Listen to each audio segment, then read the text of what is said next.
you for reminding me. Okay, all right, I'm recording now. Right, okay, cool. Okay, so vinyasa comes from two Sanskrit words, nyasa, which means to place, and vi, which means in a special way. So basically it is putting a sequence together in a specific way, moving from less difficult poses to more difficult poses.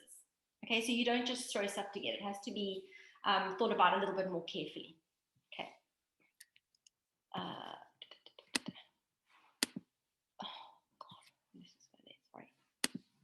Why isn't this going now? Sorry, guys. One seemed to know. Wait, let me try here. Oh, there we go.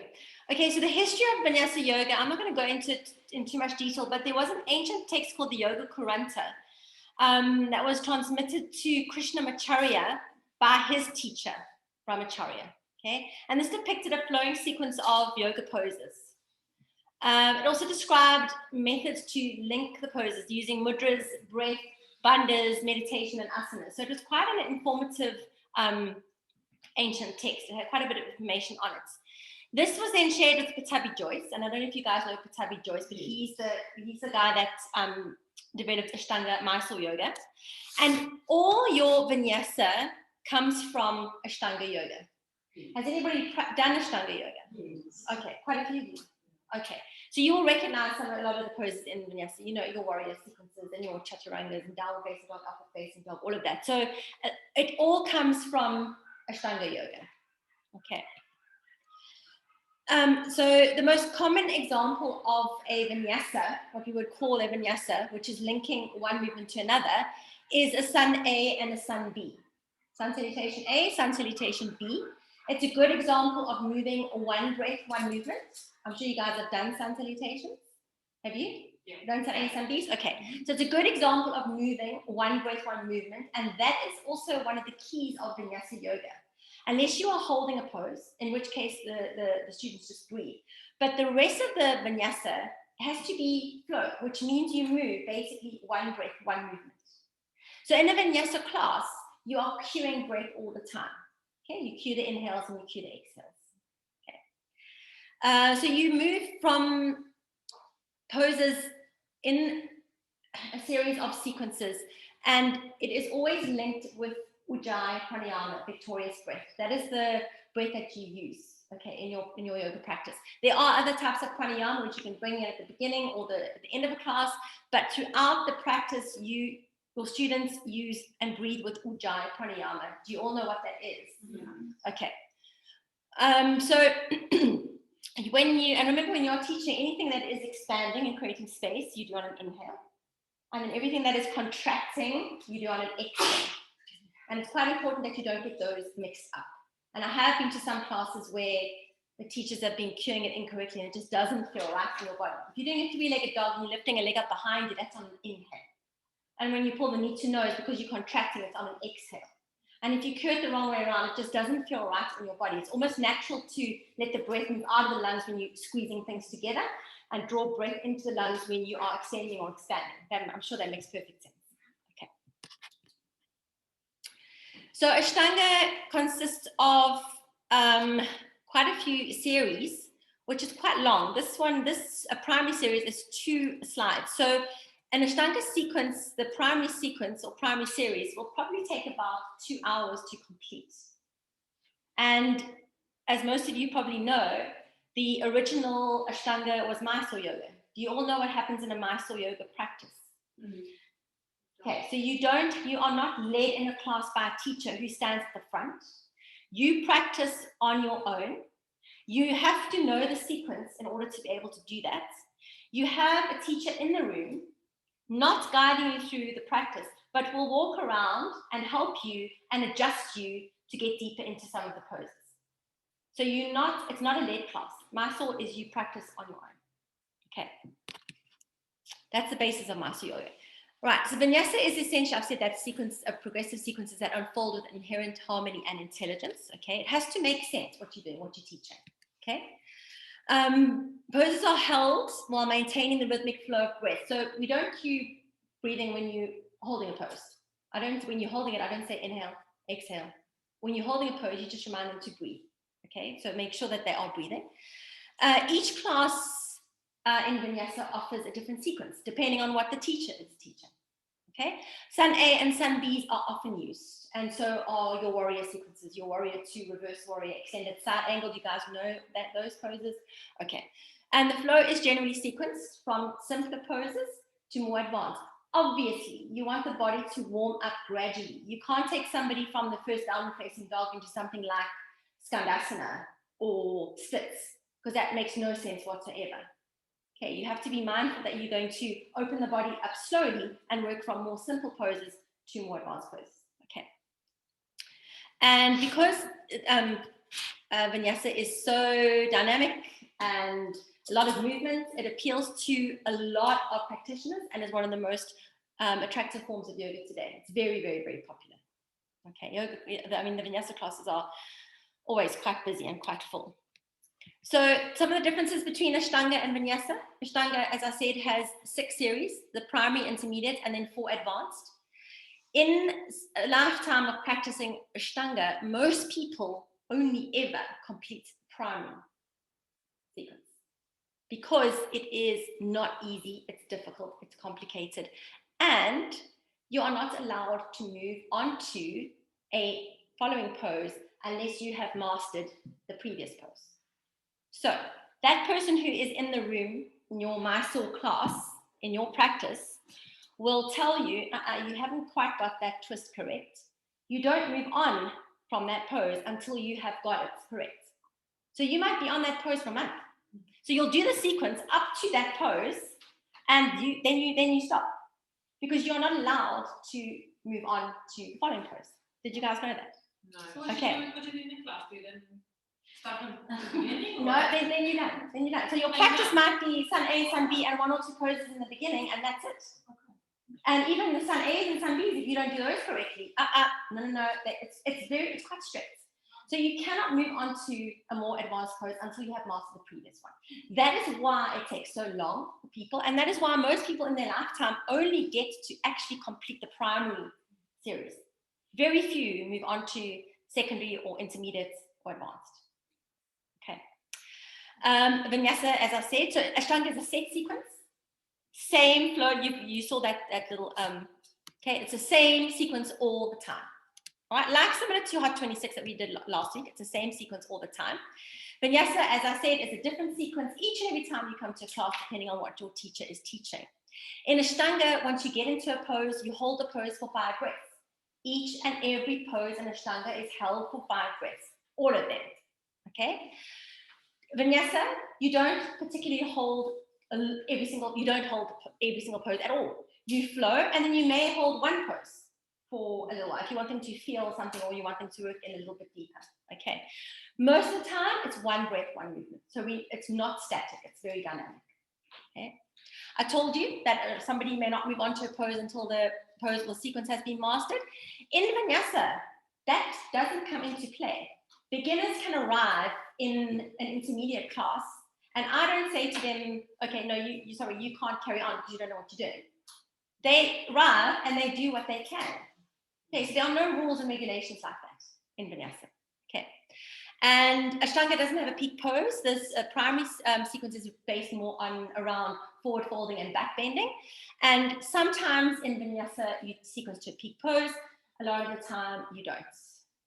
Okay, it doesn't mean that you don't sequence to peak something. It might be a peak transition that you're sequencing to, or a peak little mini flow or something, but it might not always be a peak pose. And I'll tell you why that's difficult to do if you're teaching in the bigger classes in a moment.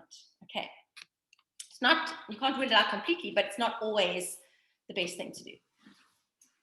Okay, so Ashtanga and Vinyasa, you all know the transition. High plank to your chaturanga, which is your low plank, upward facing dog and downward facing dog. Those sets of those poses, chaturanga, upward facing dog and downward facing dog, that is actually called a little vinyasa on its own. Okay, so if I'm teaching a class and we're moving to a Sun A, I will say Sun A, your own vinyasa, which means they either do low plank, up dog, or downward facing dog, or they might choose to lower onto their tummy and take Cobra instead, up dog or down dog, or they may leave that out completely and just step back into down dog. That little sequence of 3 poses is actually called vinyasa as well. Okay, Okay, in Ashtanga, a Vinyasa is performed a lot.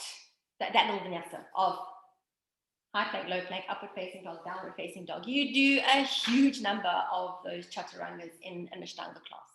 In a Vinyasa class, we don't generally do it after each pose. We normally practice a whole lot of sequences starting from the right side first, using right hand side of the body. And then we do that little Vinyasa in the middle as a reset, and then we move on to the left hand side of the body. You always do right first and then left. Yes. Is that a rule? It just seems to be something that has just become a rule. And and once you get teaching like that, it's actually quite difficult to think about starting with the left. I would find it quite challenging, actually, because you're so programmed to start with the right. So yes, I haven't been to a yoga class that has started with the left-hand side first. I do follow a lady called Laura Hyman. She's excellent if you want to go and look at her. She's also a physio, I think, physiotherapist. And she starts everything with the left leg, but I only do her videos. She's overseas, so it's not a live practice. Everywhere else that I've been to, they always start with the right leg first. Okay. Just go back here. Okay, said that already. All right, so that we've been through. There are different types of vinyasa. So people have tried to sort of brand name, like Hot 26, Bikram Chowdhury did. They tried to brand name their vinyasa studios or styles of vinyasa, and there are a few of them, and there's a couple of the names: Jiva, Mukti, Core Power, Baptista Power, Vinyasa, and Modo Yoga. Okay, so the idea is that if you go to a Jiva Mukti studio, they have a certain style of vinyasa that I'll go through some of the differences now, but might incorporate something slightly different.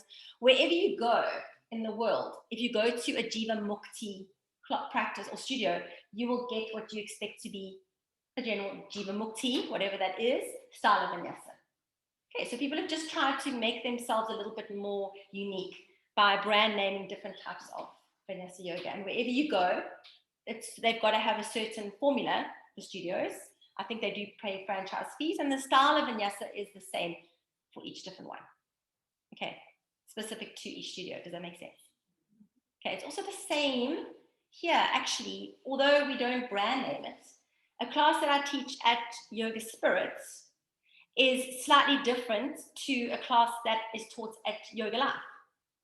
Okay, Yoga Life like to do very dynamic, very fast, and they like to do a lot of core work. So most of the time in Yoga Life class, you're on the floor at the end doing crazy stomach exercises like you would in the gym. That is their style. That is what you expect if you go to a class at Yoga Life. At Yoga Spirit, we don't do that. Okay, so there is a slight difference even here between the studios. Although they don't brand name it differently, you know what to expect. If I go to a Yoga Life class, I know kind of what to expect. If I go to a Yoga Spirit class, I know what I'm expecting there. If I go to a class at Yoga Zone, I know what to expect. Every single studio has an owner, obviously. They have a formula. They have a formula that works. They have an idea of how they want you to teach that vinyasa. You have to teach how they want you to teach. Okay. If that does not sit well with you, then it might not be a good idea to be teaching at that studio. Okay. Also, the people that are practicing there know what they are expecting. So they don't quite like it if they arrive and they get something that's completely different. The practitioners that are going to the studios expect what they expect, and the owners have a formula that works for their particular studio, and you have to conform and teach their way. Okay.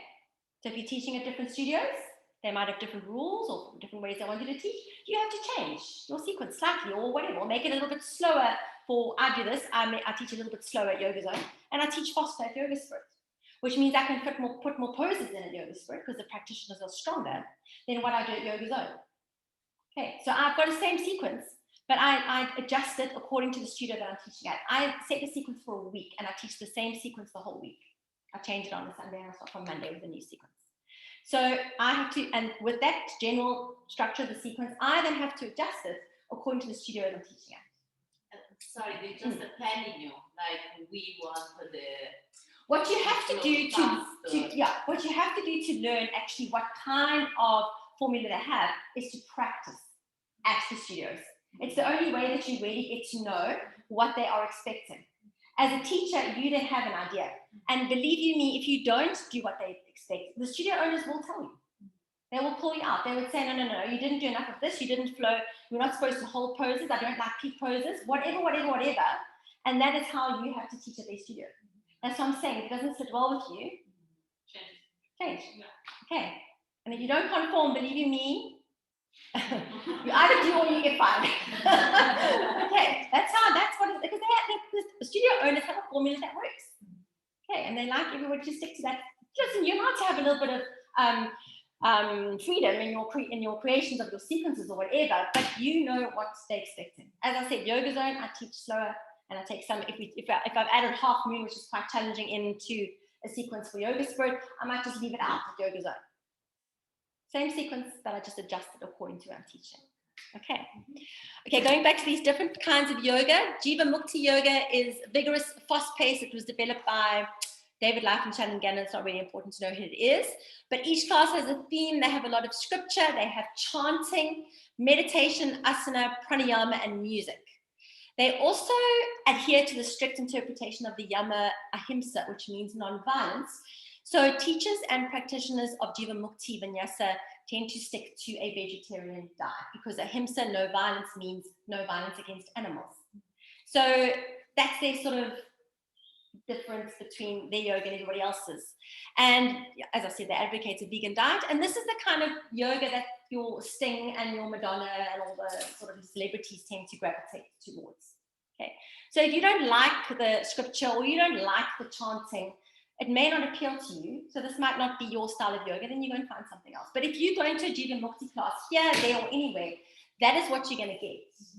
Okay, you're going to get that specific sort of brand of yoga. Okay.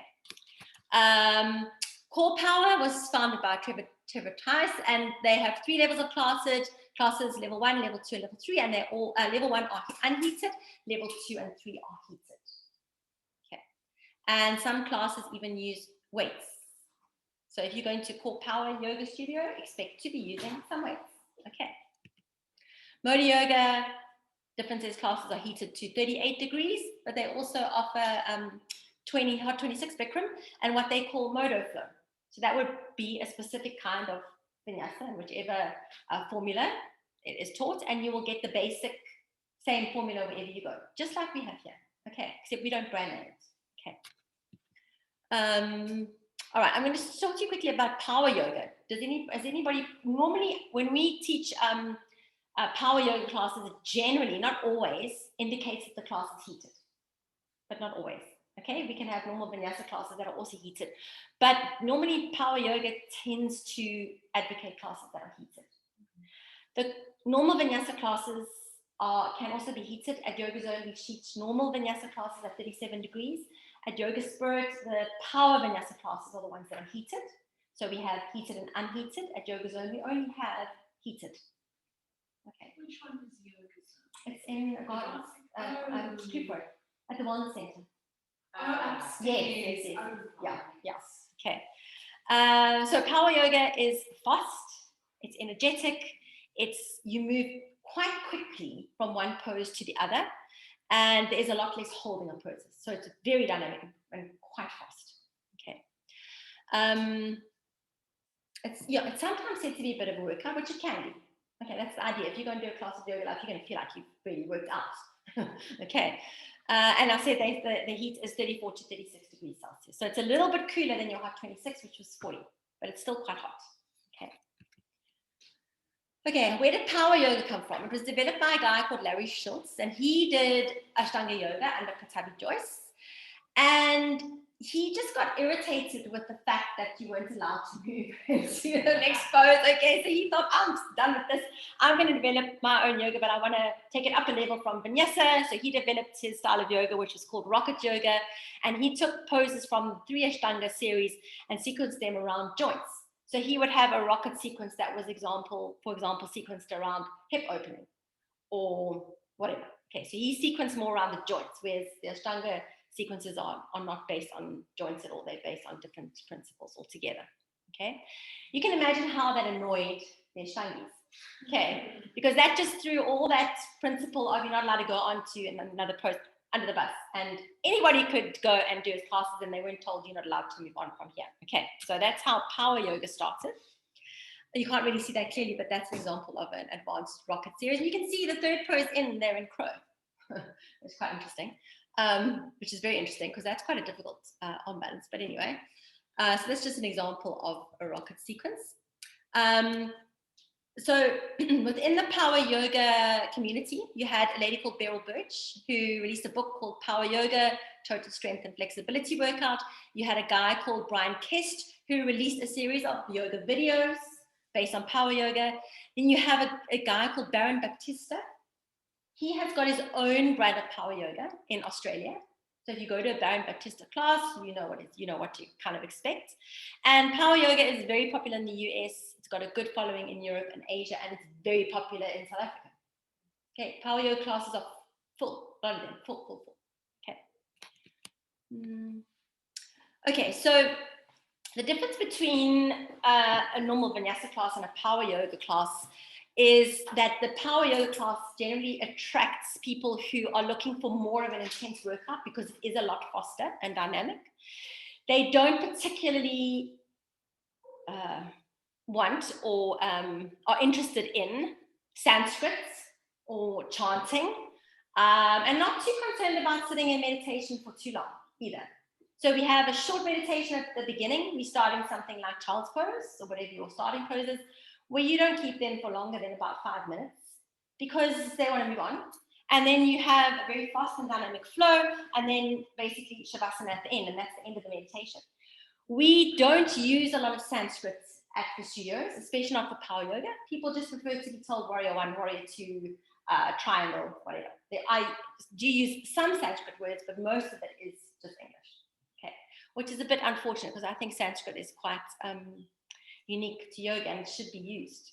I just think it's the language is based on the idea that the names of the poses have a certain vibration, and as you say the name of the pose, that vibration prepares your body for the pose. That's the idea of using Sanskrit. I don't know if you know that. Okay, that is basically the ancient idea of why Sanskrit is used. So when you say Virabhadrasana, it sets you, the vibrations set you up in your body for that pose. So by leaving it out, I think we're shortchanging people a little bit, but people who come to power yoga do not want to hear Virabhadrasana, they just want to hear warrior 2 or whatever. Okay. There is very little cueing of alignment because in a power yoga, you don't have time really. You're not holding the poses for long. And it got a bit of a bad name at some stage because you're moving in and out of the poses so quickly and there's very little cueing of alignment, there is more of a chance of you injuring yourself. Okay, especially newbies, especially beginners. In a very fast power yoga class, you are literally, I don't know if any of you have done, you are literally throwing yourself from one pose to the other. You don't have time to even get into the pose properly a lot of the time, never mind hold it. And so you don't, it's very quick. For me, it's too quick. Okay, even Skandasana, we go Skandasana front, Skandasana back, Skandasana front, Skandasana back. Who can move that quickly? You're going to pull a hamstring. It's crazy. So, do not just yes, that is nice. Yes. But so Vinyasa, you generally try and slow things down a little more, and there's a little bit more attention to detail and alignment. Power yoga classes, you just move, and it's very fast and very dynamic. And there's a lot of standing balancing poses because why? Because balancing on one leg is always difficult and always challenging for people. And yeah, so because power yoga did get a bad name at one stage, the general idea now is that some of the studios, or most of the studios, have actually slowed it down just a little bit and have started to give a few more alignment cues just because people actually realize you need to keep your students safe. Remember, even though it's still an intense workout, it's still yoga. Okay, we're not in the gym, we're still offering a yoga class, so you still have to pay attention to that and keep in mind that you don't want to hurt people's bodies. You want them to have a good experience where they move with breath, but you need to be careful. Okay, so, and that is actually the responsibility of the teacher. Okay. There is Baron Baptista. You can go and watch some of his videos online and get an idea of his teaching. His parents were both yoga teachers, and his brand of power yoga is known as BPV, Baptista Power Vinyasa, and his classes are heated as well. Okay, he's really cool. You should go and watch some of these videos. I would love to do a class with him. He looks really cool. Yeah, he does. He looks really, he is. I would love to go and do a class. I'll have to go to Australia. Anyway, yeah. I know, we can't go anywhere at the moment. Okay, this is an example of his flow. Starts off sun A, sun B, lot of standing poses, lot of twisting poses. I think he does basically nearly every standing pose that you can think of. A lot of back bends, basically every back bending pose that you can think of. So this would not be longer than an hour. I would say it would probably take about an hour and a half. Okay, so it is. That's not a set sequence. That is his set sequence. Yeah. There we go. So that's it written down. You don't really need to know that, but it is a all-round practice. Okay, you get to do basically everything. Really. Okay. So you have to pay royalties to your sequence? I don't know if they pay royalty fees. I presume because it's branded they would.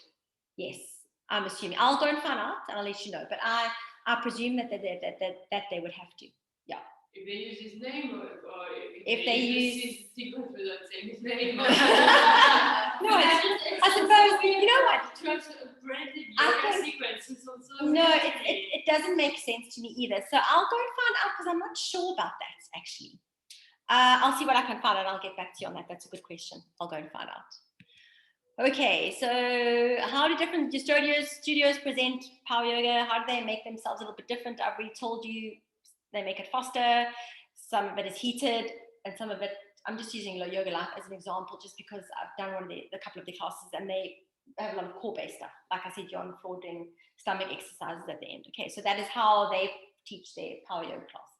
Okay, and that is what you would expect if you went and did a class there. All right, we're just going to run quickly through. You can take a picture of this if you like. Some of the common yoga poses, and that's a list of a lot of them that you would see in class. So if you want to take a picture, please do, because there's not enough time to write it down. I will send it to the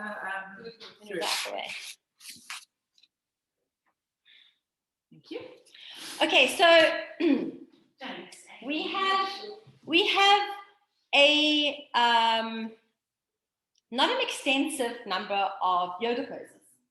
Okay, we basically, all the studios, all the classes, we're basically teaching the same thing. Okay, so in order to be a good teacher or be a more creative teacher, basically what you are doing is just trying to sequence differently to move people from one pose to the other differently, safely, sequentially, intelligently, different to maybe how another teacher teaches. Okay, that is the idea of Vinyasa Yoga. If we all went in and taught the same sequence because we've only got a certain number of poses, it would be quite boring. So that is how you try and differentiate your style from another yoga teacher style, is because you're trying to think of different ways to move into the poses safely, intelligently. Okay, it must make sense. Okay, so transitions play an important part in how you teach Vinyasa classes. Okay, and you can look at internet, and I'll tell you a couple of names of people that Catherine follows as well that you can get ideas for, but we'll touch on that as we move towards the end. Okay, so yeah, I know, but you can't go and make up your own yoga poses. Okay, you just don't do that. Okay, because people would think you're crazy. This is basically 28 common Vinyasa poses. You'll probably find most of them, if not all of them, in the yoga class. And that is what you have to work around. You know, obviously with a little bit of creativity here and there. Sometimes people come up with something a little bit different, but yoga is yoga, and we've only got a certain number of poses. Okay. There's just some pictures of different poses. Anything unusual, interesting there? Not really. Does anybody not know any of those? Twisted pigeon, mermaid, or Ekapada Rajakapatasana, I think it's called. Okay, so yeah, we only have a certain number that we are able to teach. By the way, Skandasana, I'm not allowed to teach it at one of the studios that I teach at because the owner does not think it's a traditional pose. So no Skandasana. Standing split to Shiva squat. Do you guys know what that is? Yes, Okay. that's one of my favorites. Not allowed to teach it at the same studio. And those are two of my favorites. Yes. So there we go. So if I've got a sequence, okay, now I have to leave out Skandasana. I can maybe do Prasarita instead. Wide-legged forward fold instead of And Skandasana. standing splits to Shiva squats, what we always Yes, do. so you can do standing splits. He doesn't like Shiva But squat. not to Shiva Not squat. Shiva squat, because And that baby is not a hand. traditional baby hand. No, although I do teach that because I like it. But so I just leave, if he's coming to my class, I leave that out. I'm only going to be there. Sorry? Shiva squat. Which one is it? Oh, it's this one. one. On the next. Yeah, this one. This is standing splits, and your Shiva squat is that. Okay. So he doesn't like that because it's not a traditional yoga pose. So no, we're not allowed to teach it. I actually taught, I remember one Halloween, I wanted to teach like a spider pose, which was because it was Halloween, and it was like a goddess squat, but I wanted to do, I can't remember what it is, I wanted to do your arms somewhere else. And I actually asked him permission before. I said to him, can I teach this because it's Halloween? And he said, yes, that's fine. Okay. So he's quite specific about what you can and can't teach. Okay, so you need to just keep that in mind. Okay. Some of them are quite pedantic. Okay, which is their prerogative, it's their studio. They can, if you've got your own studio, you have carte blanche to do whatever you like, you're lucky. But if you're working for somebody else, you generally have to adhere to what they are asking you to do, how they are asking you to teach. Okay, that's just a little bit of interesting side stuff. Okay, I'm going to talk a little bit about peak pose sequencing because I know Catherine is Catherine teaching you. She's obviously teaching you guys to sequence 2 peak poses. Correct? Yeah. Okay. Okay. All right. So if you're teaching to a peak pose, you have to try and work your sequence that you open the body and prepare your practitioners for that peak pose. Okay. You need to think about, for example, if I'm doing crow pose as a peak pose, I'm going to focus on things like dristi, which is your eyes, and leaning forward slightly. So I need to think, are there any other poses that I can bring that in so that they already have that idea of dristi, your focus, and maybe leaning forward. So that by the time I come to crow and I bring those same things in, they've been doing it in some of the other poses, so they have an idea of what they're supposed to be doing. Okay. It's always progressive, as I said. It's similar poses to harder poses. To look for in poses. I don't know why I said that, but anyway, and poses are repeated. So we repeat the sequences. Okay, each time I take you from the right to the left, when I take you back to the right hand side, I don't throw you into a completely different sequence. We repeat some of the same stuff because it opens up those muscles and gets you a little bit deeper. And then we might add something on or make it a little bit different towards the end, but we do repeat the same poses so that you can feel what it feels like and open the body a little bit more, preparing for a peak pose if you are teaching to a peak pose. Okay. And the important part is, even though you're sequencing to a peak pose, you still want to have that vinyasa, that flow. So you still want to link the poses together intelligently to get to your peak pose. Okay. Is there peak pose sequencing in vinyasa classes? Okay, now this is an interesting question, and I'm just going to give you a little bit of a chat about that. A lot of the studios don't particularly like sequencing to a peak pose. Okay, and I'll tell you why. The idea around a flow class or a vinyasa class at the big studios is that you have people that are arriving. You have beginners, you have intermediates, you have all different levels of students in your practice. Some of them, this might be the only hour that they do any exercise a whole week.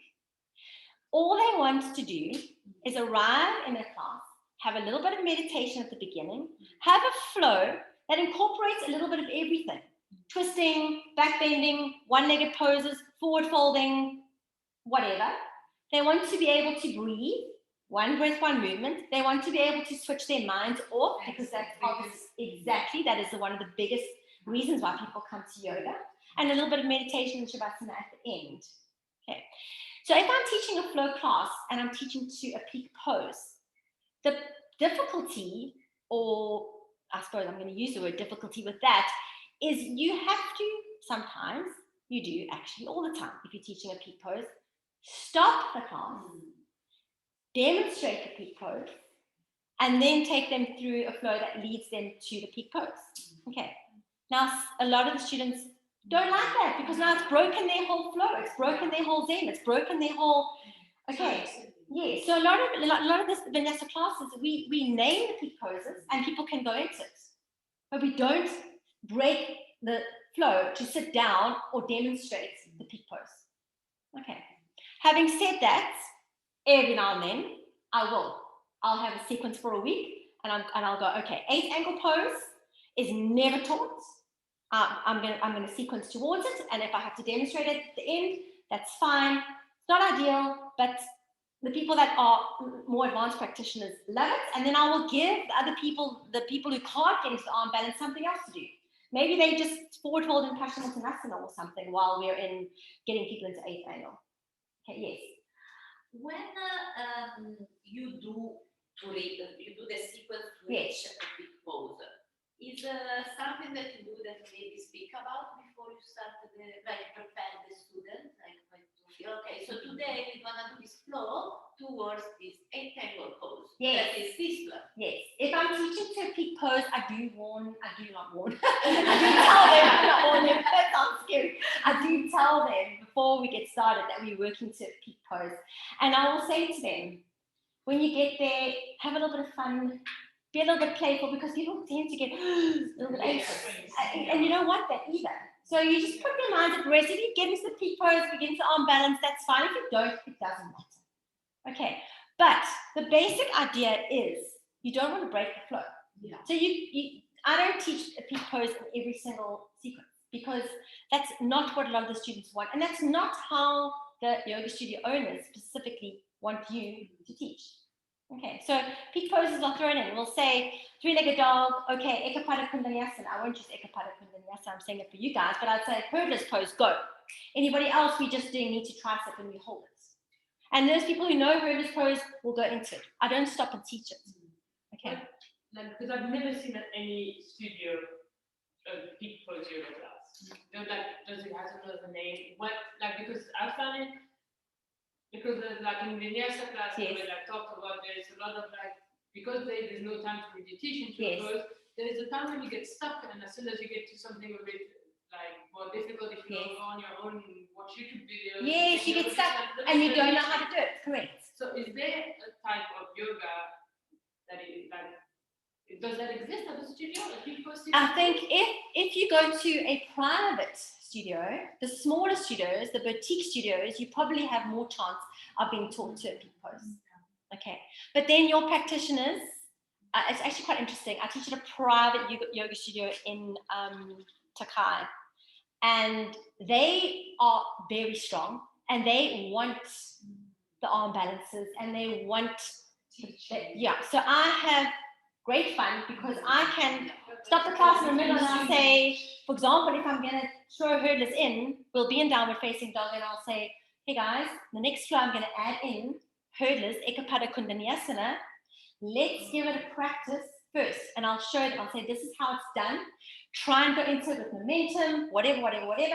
They practice it a few times and then I'll say, okay, we're going to flow. Remember, I'm going to bring this in. When I say hurdlers, you try and get into it. And they love it. But I can't do that at the other studios. Yeah. I can't stop. Yeah, so at a private studio where you've got a little bit more carte blanche. Probably smaller. Yes. And it's missing so much. No, it is because you can't progress. Exactly. Yeah. You know, that's unless you sort of do it on your own. And most of the people that want to advance end up doing yoga teacher training. Okay, really, because that's where they want to develop and take their practice to the next level. It's so, a workshop that you need. It's not a class. Exactly. And workshops are popular because people will say, I do arm balance workshops, and they say, oh, that's great. And we break down the poses for them and teach them. So that the next time we say, okay, crow pose, go. The people will know, oh, I know how to do that because I've been taught it. But if they don't know, they can try, but it's difficult. Most of the time when I try that, it's they can see I'm trying from because you can look at other people. You can look at other people, yes. And then, yes. But most of the time, the teacher will just go back to child pose. Just say child pose, that's fine. Yeah. No, it's How are you like, I understand what you mean and stuff, but probably like Catherine, she wants us to teach in this way, like on a way that actually you make your student improve. Like in that way, nobody gonna improve. No. That's why I still last week I taught to 8-angle pose. And I must just tell you though, out of a class of 20 people, there were probably only 3 that could do it. Okay, which means I'm leaving out. No, it's not. 3 out of 20 Yes, is not not enough. because it's not a thing that they would normally have No, ever done, yes. you know. But even if they're more advanced, they still can't. So it's only, I think 3 is little. 3 out of 20, which means I'm excluding, actually, the 17 other people, aren't I? Even Okay. the point is not to have 3 people doing it perfectly. It's to have No. 20 people Try. try it. At least have the fun to play yes. around. But people are resistant to that too. They're scared. They're nervous. They get scared they're going to fall on their face. They're embarrassed. They're scared people are going to be watching them. So that's why it's not always ideal. That's why I'll try and give them something else to do. I'll say, we did this. I'll just show you, just give you an example. You guys can see. Okay, so we started with heron pose. Okay. We then went into rock the baby. Okay. And then we did this where you start to put your leg, okay. So when we got to rock the baby, I said to them, okay, you can try and go as far as you can. If you don't want to take the arm balance, just stretch your legs out and go into cushion. Okay. 2 reasons for that. It gives them something to do, and they're not sitting watching everybody else. They're in their own state because people don't want to be watched. They don't want to be there.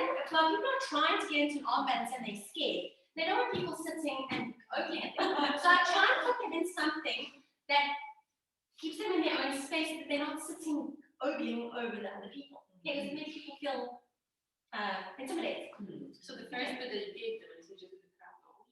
So even then you've got people, oh no, I don't know. No, most people can do that. Yeah, that's fine. You can't just hold the foot or whatever. You just make a modification. But then when we start to get to this, and people start going, okay, and then we did lean forward at your bum on the floor, and some people could do that. Great. And if they decided that was as far as they were going to go, then they went into Paschimottanasana. And if you took 8-angle with me from there, go through. Some people tried, I think 1 or 2 tried. One girl actually landed on her face, everyone had a good laugh, her included, which was fine, in one of the classes, which is great. And then, so that's, I like to give them something else. You can't just leave them sitting there. No. Okay. Watching everybody else. Yes. So I try and think of something that they can do that sort of maybe just gives them a break. They can rest if they like. They can go to Charles if they want to, but it's just easier to go to Paschimottanasana from them. Okay. So just try and give your beginners or your students who aren't going to do the arm balance something else to do that doesn't just let them sit and over everybody else. They might have a little peek to see, what but it's normally not that obvious as sitting watching. Okay. So that's something else you need to think about. If I'm going to sequence to a peak pose, and not everybody's going to get there, what can I do that's going to let the other 17 people who aren't doing it feel comfortable, that they're not feeling left out?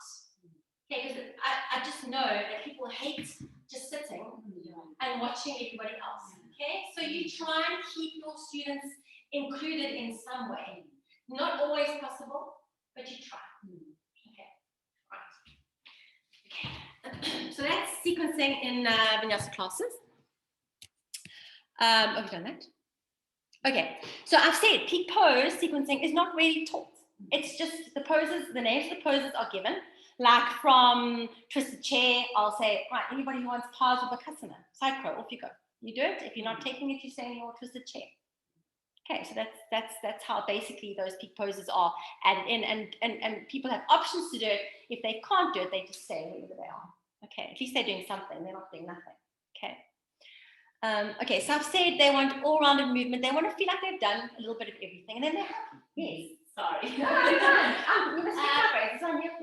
Okay, so you say like you don't really teach the peak pose frequency, and you do basically like more, Well, yes. like one. Yes. So how do you do like intelligent sequencing? You can still, you start off with your easier poses like Anjanasana, okay, on the floor, maybe half splits. Then you get them up to standing poses like your high crescent lunge with some couple of twists. Then you can go on to your one-legged balances like eagle, aeroplane, figure four stretch. So you can still teach intelligently. You start off with your floor-based stuff, child's pose, cat and cow, building them up to sun A, but you start off with maybe lowering down and then cobra first, getting them used to that. So, and then sun A with the chaturangas, because chaturangas are difficult. I'm sure you guys know. Okay, so you build it up slowly. You can still, so the first flow around we might do high crescent lunge to aeroplane, and that's it. Second time round, I might do high crescent lunge aeroplane. Then I'll do single leg Tadasana to figure four stretch. So I'll add on Like week by week. No. Okay. So the first sequence, we might just have high crescent lunge aeroplane, and then we move from there.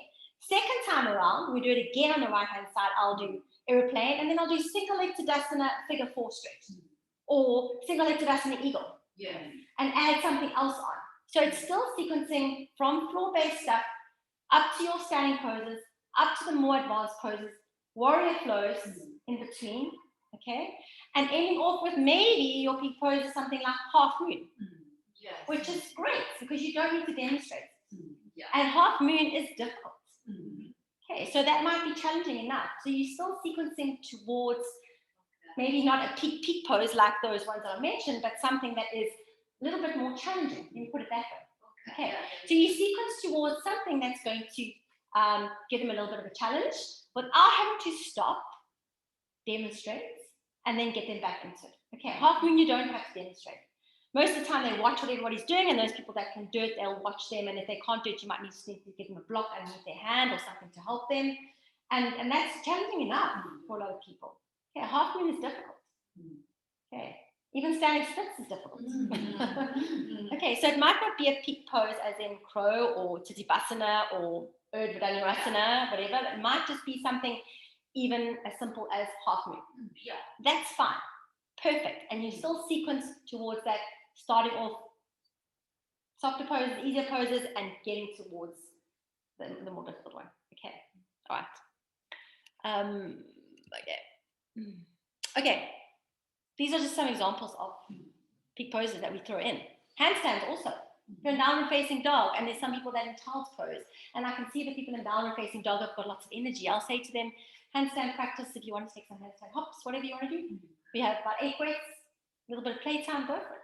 Those people that are in child's pose will stay. People in downward facing dog will stay. People who want to do handstands are given the opportunity, but I don't teach the handstand. Okay, that is done in a workshop. Okay, does that make sense? Okay. So those are a couple of them. There's quite a few. There's splits, birds of paradise is quite easy. That's also, that can be quite nice as a peak pose. Birds of paradise, it's tricky. Okay, yeah, it's tricky enough, challenging enough for a lot of people. Dancer's pose is stunning as a peak pose because a lot of people can get into it, and it's easy to demonstrate. You can demonstrate with them doing it at the same time. We did it in Hot 26 last week. Remember, right elbow into your waist, palm facing up, lift your right leg up behind you, grip your ankle. That's how I would teach it. I would be standing with them, and I'm demonstrating as we're doing it at the same time, which is also an option. If you can, try and talk and demonstrate and get them to do it with you, rather than having to stop the flow, demonstrate on your own, and then get them back into it. Okay, dances is stunning to do, and there's lots of warm-up postures you can do for dances as well, so it's really, really cool. Full wheel and standing head to big toe, whatever, there's quite a few. All right, so how do you get ideas for your flows? Okay, so I'm sure Catherine's mentioned Jason Crandall. Okay, he's a well-known teacher in America, and he likes to teach to peak posing, and he encourages critical thinking, which means you have to sequence intelligently to get to your peak pose. He moves very, very slowly. So if you want to get an idea of how slow, go and watch a video. It's very, very slow. Okay, that's how he teaches, and he's very popular. I like to, I don't know if you've seen these little, this one is not clear. So look at the one on the left. I don't know if you've seen these little images before. Okay. What a good idea is, if you're battling to put a sequence together and you're a little bit stuck, and I've done this before, I've looked at one of these and I've thought, okay, what is the peak pose? Okay, it splits. All right. I don't have to think about putting the sequence together. It's all there for me. What I have to do is take those images and try and put in transitions to move between one to the other. And that's it. Okay, because the sequence of poses is done intelligently. Okay, it's easier to more difficult poses. It's preparing the body for splits. So it's basically all there for me. Okay, and I haven't done this very often, but if I'm really stuck, I will go, oh my goodness, okay, let me just see. And then all you have to do is think about how can you move or transition from that pose to that pose, for example. Okay, I say all you need to do. It's not that easy, but at least you don't have to think about the poses. They're all there and they're in the correct order for you. Okay. Do we have this on our mat? Just on some of the poses, Yeah. like on the harder ones, they are Of him. of. Yeah, That's where I yeah, did the yeah, neck, yeah. Okay, Jenny Rawlins. Yes, you all know her. Okay, she has little snippets, tiny little snippets of flows and tiny little transition flows. So if you're stuck for ideas, go and watch some of her transitions or poses or whatever and see if you can maybe bring that into your class. Okay, so you need to just get ideas from either watching the videos or watching other yoga teachers, or just using your own creativity and your own ideas to get to transition from pose to pose. Because the poses, as I said, are basically all the same. Okay, so it's how do I get the flow? How do I make it interesting? How do I make it creative without being a completely stupid class? It's still got to make sense. Okay, it's still got to feel good in your students' bodies. Okay, all right.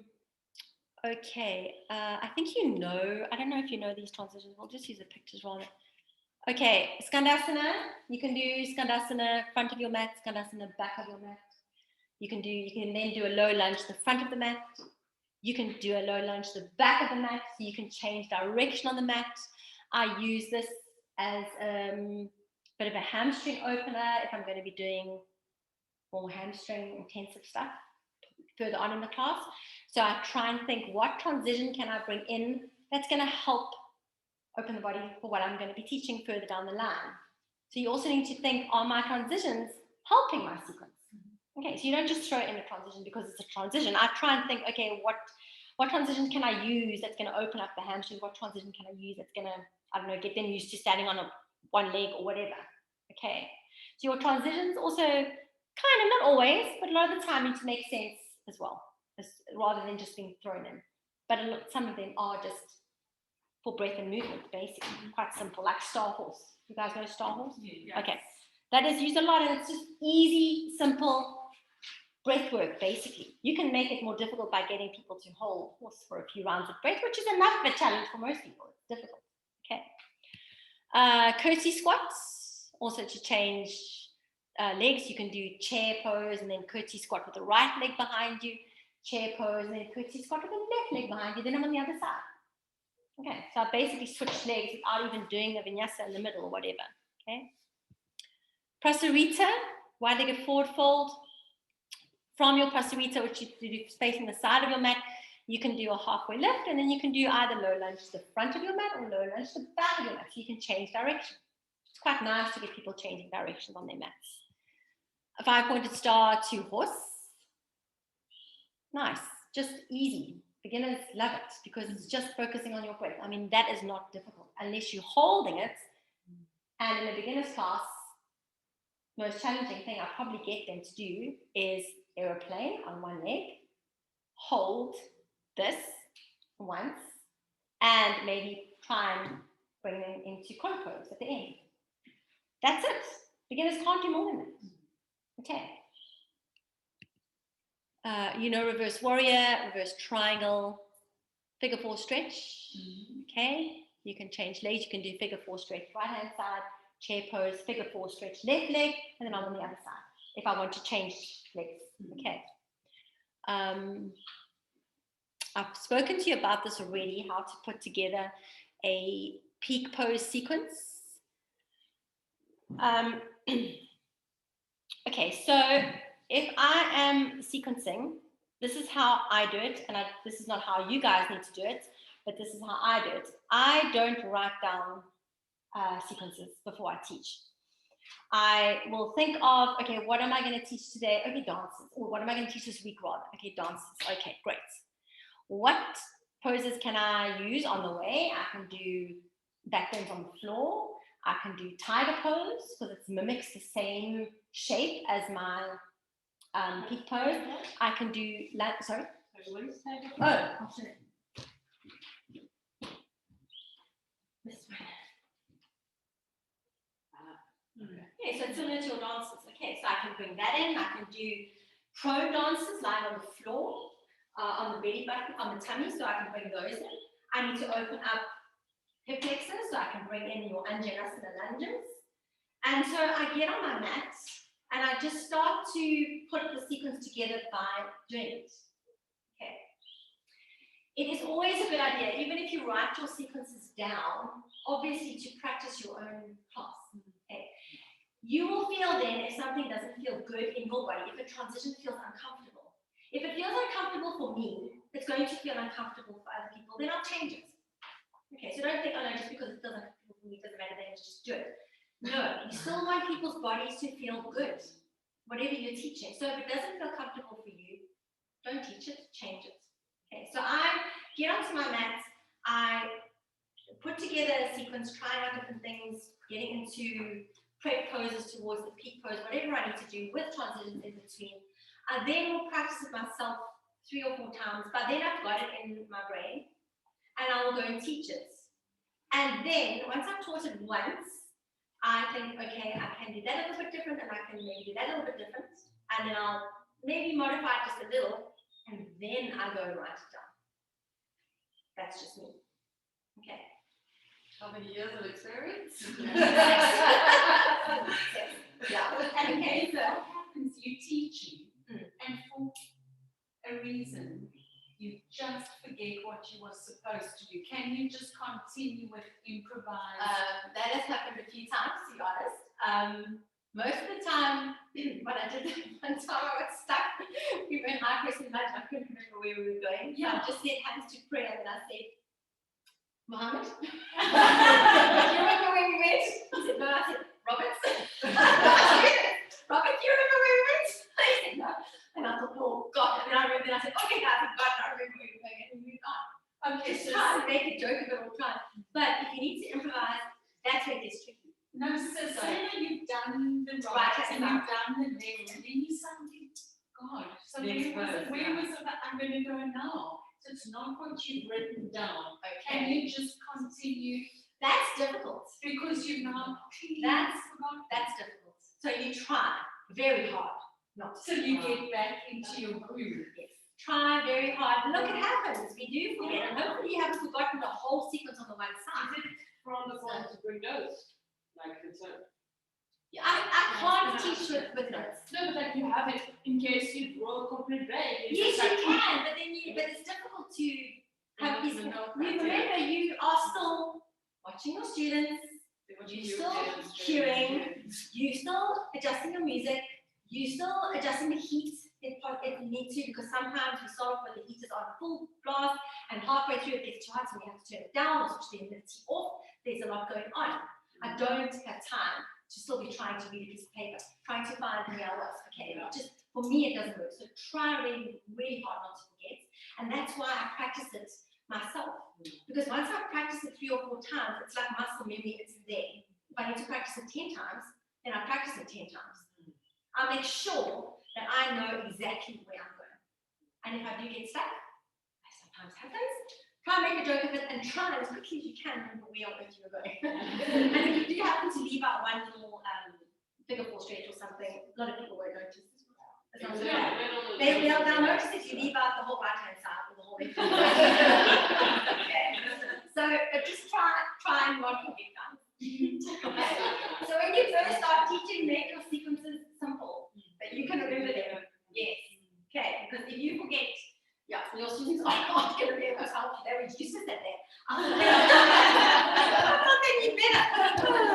Anyway, it was quite funny. And yeah, so that happens. It happens. Even though you experience, you can still just go completely blank. It happens. Anyway, okay, do I need to say anything about this? No, I think it's, oh, and try and make it fun. Try and make it fun. I have problems going to a class that's so serious, and try and make it lighthearted, try and make it fun, put a smile on your face. You still want your students to enjoy. They've taken an hour out for themselves. You want to give them a good, safe, all-rounded experience so that they'll keep coming back. Okay. Oh, we don't do that. I've spoken about transitions. I just want to see. Okay, so here we go. This is what I was talking about, sequencing. Some people prefer to write out the sequence. That's absolutely fine. Have your key cards, try and write it out, but still practice it yourself. Okay, that's probably the best advice I can give you. Okay, if you make a mistake, I just kept them in high crescent lunge with their hands in prayer. I figured out where we were going, because I didn't know where else to do. This is a little bit technical. So hands in prayer was a little bit easier. I had to figure out where I was going. Also, when you're teaching, you need to regulate in your sequence as well when you need to give them a break. Do I need to put them into child's pose? Yes, we've done a very difficult sequence. And child's pose. Everybody have a break, child's pose. That is not only for your students, it's also for you. Because you can reset yourself. Breathe. Think about your sequence. Okay, I've done the one side, I'm doing the other. Okay. It also helps you just regulate yourself too. So even though you want to get to a sequence, don't forget, you need to give them time to have a little break as well if you're teaching quite a difficult dynamic sequence. In power yoga, that doesn't happen very often. You say to them at the beginning of class, if you need child's pose during practice, please take it. Okay, but if I want to teach something that's a little bit more regulated, a slow vinyasa, I will actually put everybody into child's pose once I've taught something that's a little bit challenging. Okay, and make them have a rest. Okay, because it's still yoga. Okay, it's not gym. We still want them to feel good. And sometimes it's standing shavasana at the end to have a break, or maybe it's a seated kneeling seat, or whatever. You just give them a chance just to breathe, relax, reset. Okay. Okay, so I wanted to just give you an example of cueing breath. So you need to just listen to how I'm cueing, and then you guys need to tell me if you can notice a difference. Okay, and this is just a little bit of advice I'm just throwing in there just to maybe give you guys something to think about. Okay, so listen to this. I'm going to say the same little sequence twice. It's just a little sun A, but I want you to listen to how I'm cueing and see if you can notice the difference. Okay, so, inhale, high mountain. Exhale, forward fold. Inhale, halfway lift.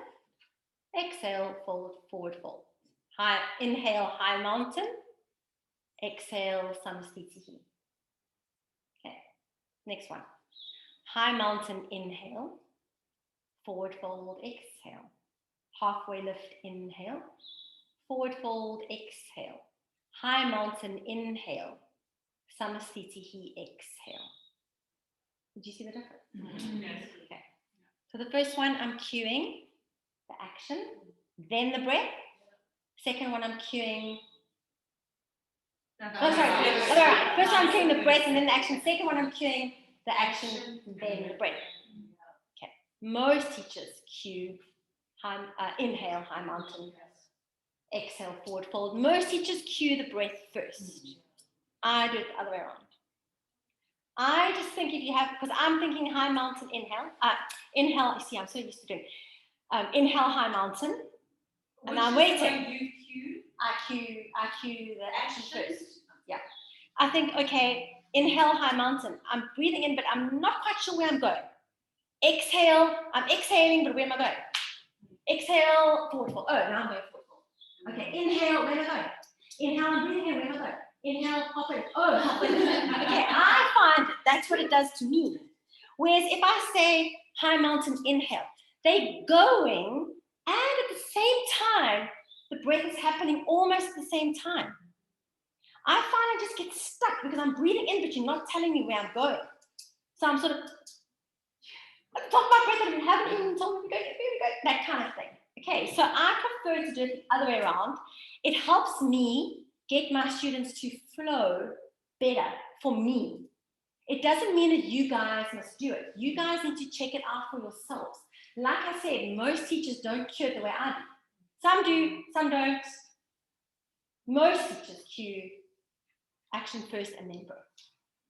Okay, just something for you.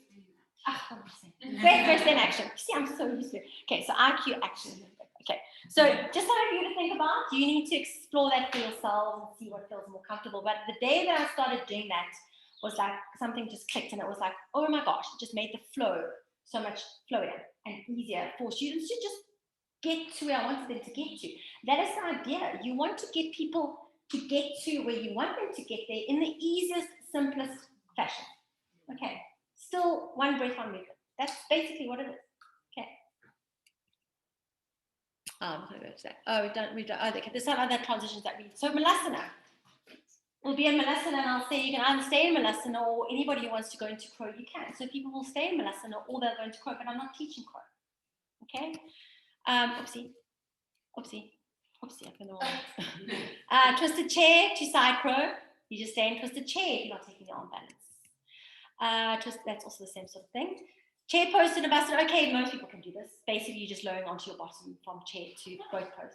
Quite nice. Okay. I actually taught that a lot this week. Extended side angle to birds of paradise. That's quite a nice transition. I'm sure you've seen that or done it. Triangle to half moon is commonly used. It's safe. You're already halfway there from triangle to half moon. It feels good in your body. People can do it. Yeah, great. Okay, so if I'm going to think of a different way to move from triangle to half moon, I need to think, do I need to come up with something different? Is it just going to make it more complicated? Or is this okay to use because it works? I'm not always trying to think of something completely different. If this works, I'm going to use it. Because to try and think of something different is just not actually going to make sense. Okay? So I'm not going to try and be all creative and try and think completely out the box. I will just go triangle, half moon, because it feels comfortable, it's easy, and it works. Okay. Forearm plank to dolphin, I'm sure you guys know. And standing splits to handstand. So standing splits, if you want to stay in standing splits, you hold your standing splits. Anybody who wants to kick up into handstands, you can go now. 5 to 8 breaths, let them have some playtime, meet back in standing splits and move on from there. Okay, so that's how your kick poses are. People actually do kick up. Yeah. Some, not all of them, but some people do, yeah. As long as they're not scared of falling out. Will you do that in a very full class? Aren't you afraid somebody's going to follow somebody else? I don't do it if the class is too full, no. I don't. And if I've got a whole lot of beginners, I won't even bring handstands and I'll leave it out. That's another thing you need to think about. I might arrive at a yoga studio, like Monday afternoon at Yoga Spirit is such a nice class, but I generally tend to have sometimes a whole lot of beginners for some reason that arrive. Okay. Now I've got this complicated sequence, and my regulars are not so many of them, and then I've got a whole lot of beginners that pitch up. Now I'm thinking, okay, no, this is not going to work. It's too complicated. Then I will just quietly go and sit in the back room and I'll think, okay, how can I make that a little bit easier? I'll have to leave that out. What can I bring in instead? Okay, maybe there's movements, a few more rounds of cat and cow or something simple, or three-legged dog, knee to nose. That's difficult enough. So I might have this wonderful sequence planned out and arrive at a student and go, oh, hell no, this is actually not going to work. So I need to change it. Okay, and that comes with experience, unfortunately. It's difficult, it's not always easy, but it's quick thinking. You need to think, okay, no, I need to change it, and I'll do, and I'll make it a little bit easier. Okay, right, so it just depends also on who's in your class. I really don't want to throw beginners into a hectically intermediate sequence if I know that 90% of the class is beginners. And yogis are so funny. They have a favorite teacher, and they know on a Wednesday at 9, I'm going to go and she's going to do a class like that. They do. Yeah. And they look so forward to that. Yes. Yeah. Okay, my poor regulars then just get a little bit of a yeah.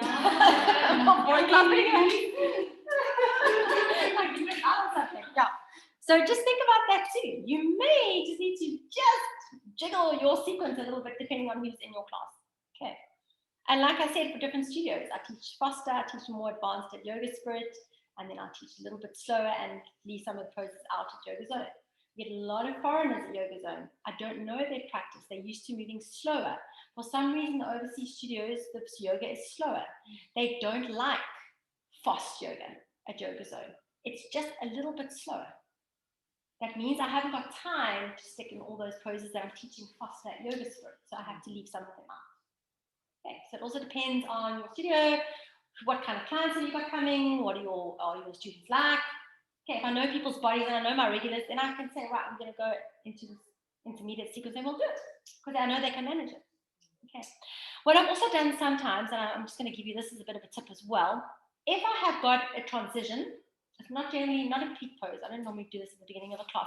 If I've got a transition that's a little bit different, and I think it's going to be difficult to cue, okay, because it's difficult. All right, and say it's towards the side of the room and I'm not going to have space to demonstrate it, I will get them all into a seat at the beginning of class before we start.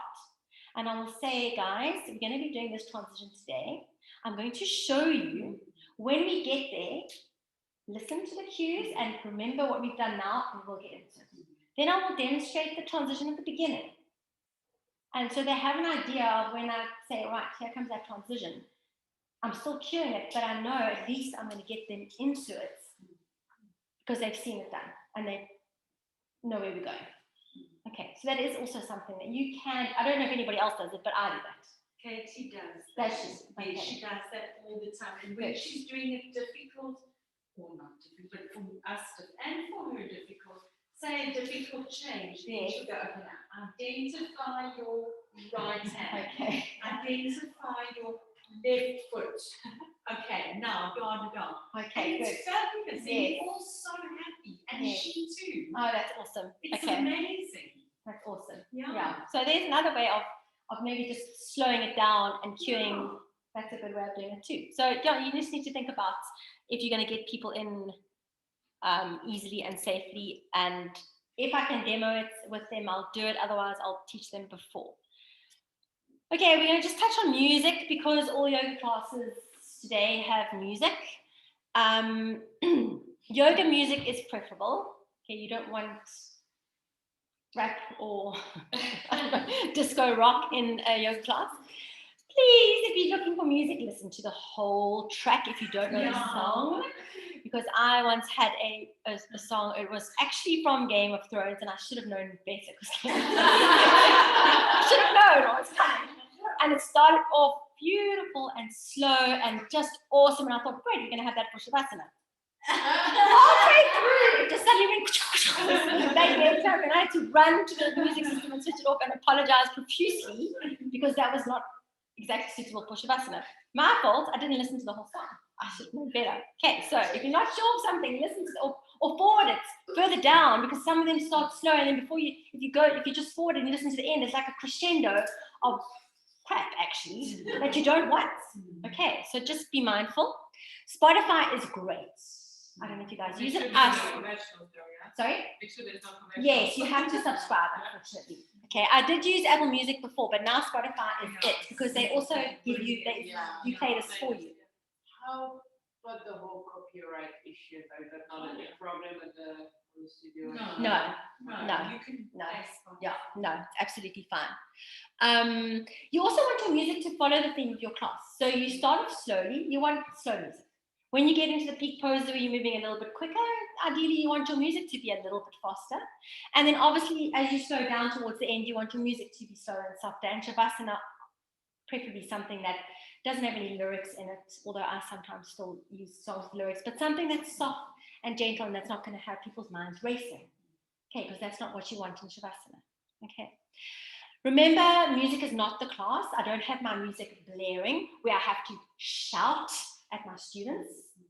My music is in the background. They can hear me. I'm not screaming and shouting at them. I cannot stand me personally going to yoga class when the music is so loud and the teacher has to scream the whole sequence. I can't stand it. I walk out of there and my nerves are frozen. It's just not comfortable for me personally. Okay, a lot of people love that. I don't like that. That may be a joke. I don't need a teacher screaming the whole sequence at me because the music is so loud. Okay, your choice. That's just me. That's what I'm saying. Be mindful of the volume of your music. Yes. I've noticed on the gym sometimes the problem that you can hear the music pumping of the actual gym. Yes, you can. I teach at a studio in a gym, and they've actually had to soundproof the room. It was dreadful. I had to have my music so loud to try and drown out the music. It was awful. So yes, that's not ideal. And they actually had to do it. They didn't want to because it's expensive. Yeah. They had to, otherwise it would have been a disaster. Yeah, it ruins the experience. Really. Yes. Yeah. No, it's just, I mean, you heard dropping the weights. Oh no, just absolutely, no, it's terrible. So, okay, and that is it. So, oh, sorry guys. Oh, no, what have I done now? Stop sharing. Stop sharing. I'm just trying to end the whole thing. Okay, there we go. Let's just make that bigger. Out of the way. There we are. Right. Okay, guys. So, does anybody have any questions about anything? Because now is your chance to pick my brain. That's what I'm here for. So, any other questions that maybe haven't been answered, guys on Zoom, if you have questions, please ask. Yes. On timing a little bit, like how do you sort of, because with Hot 26 it was very clear. Oh, yeah, timing. so how do you make sure that you fit in an hour and you don't understand? Good question. In the beginning, it's difficult because you're not sure. As you get more used to it, you know that if you have a 5 minutes warm up, and then if you have a sequence on each side that takes about, I don't know, 3 minutes per side, and the second time it's going to take 5 minutes per side, and then my last sequence with the peak pose at the end or something different is going to take maybe 7 minutes per side, then I can work it out, and then I know I must have a cool down at the end and Shavasana. Doesn't always work out. If sometimes I find I've got a little bit of extra time, then I might add in back bends at the end, which I might not have put into my sequence, but we can always do bridge and full wheel if people want to. So it's not always perfect. Sometimes you need to just improvise along the way, but that doesn't mean you improvise your whole sequence. You might add something on at the end, or you might take something off if you're running out of time. So if I'm short for time, we won't do back bends. We'll go straight up into an inversion, twist, and Shavasana.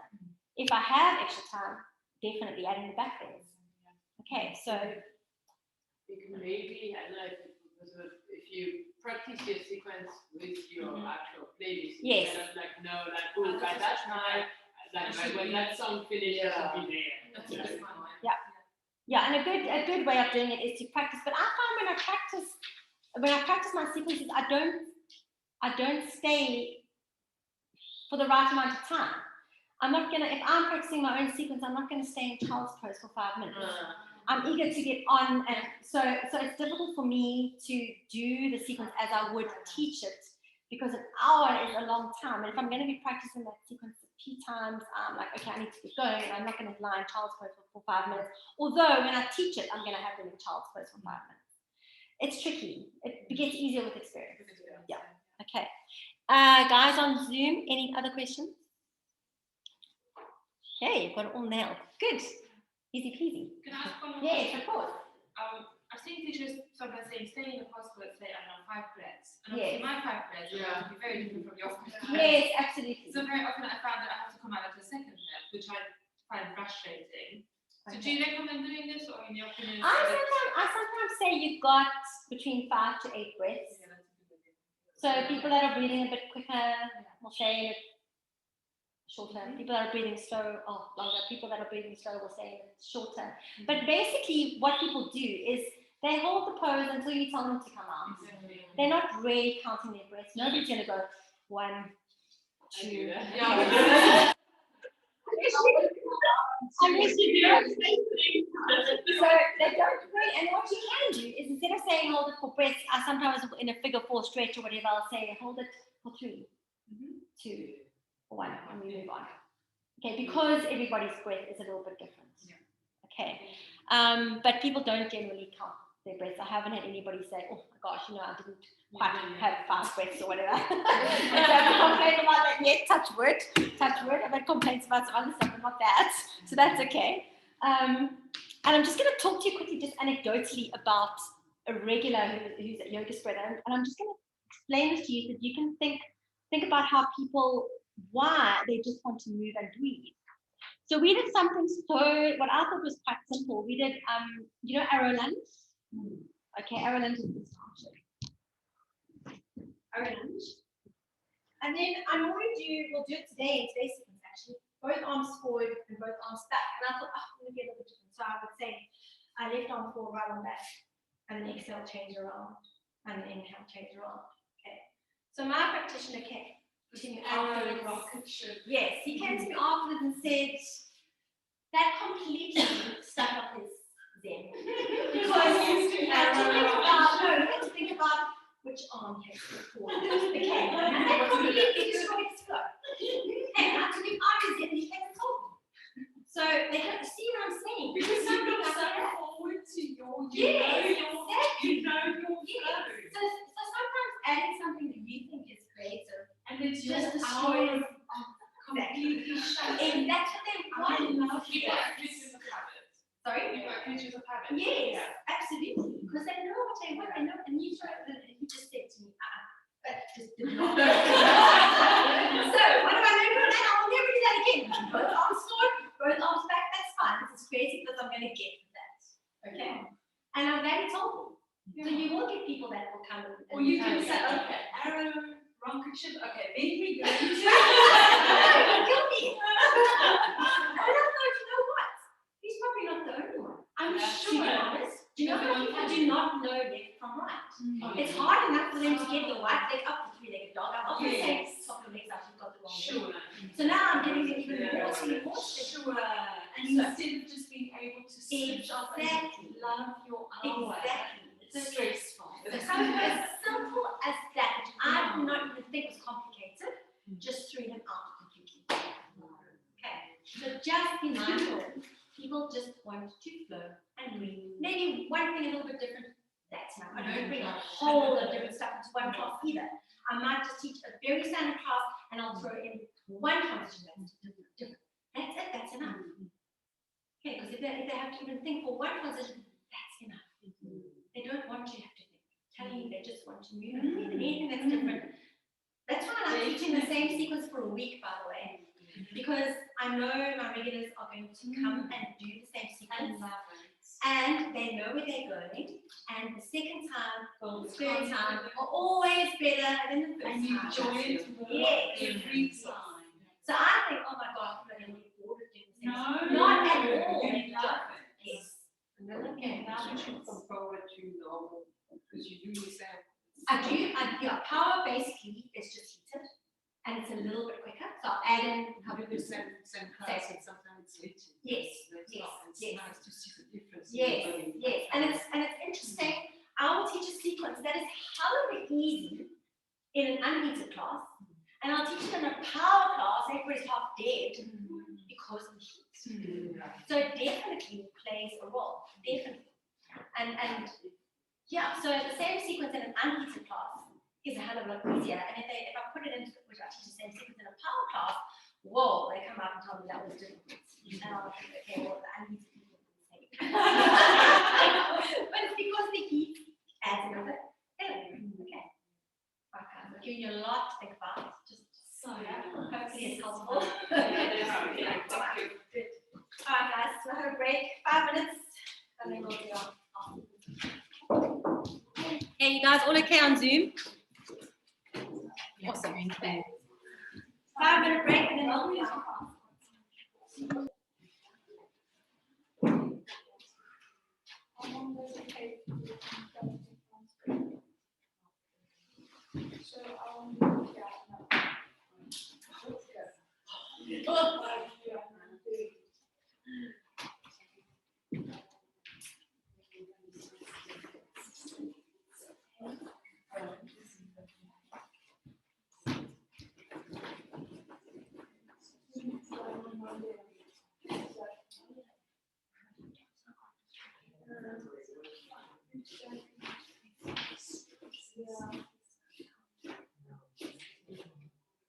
No, our part actually works together because it's just it's like patented. No,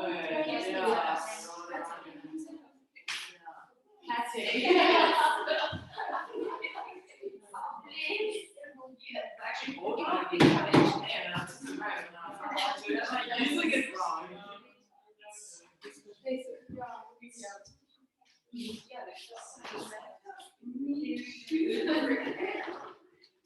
a shape or going into winter. It's hard at the moment. It's just like she lies on my chest. She's not even that. I'm just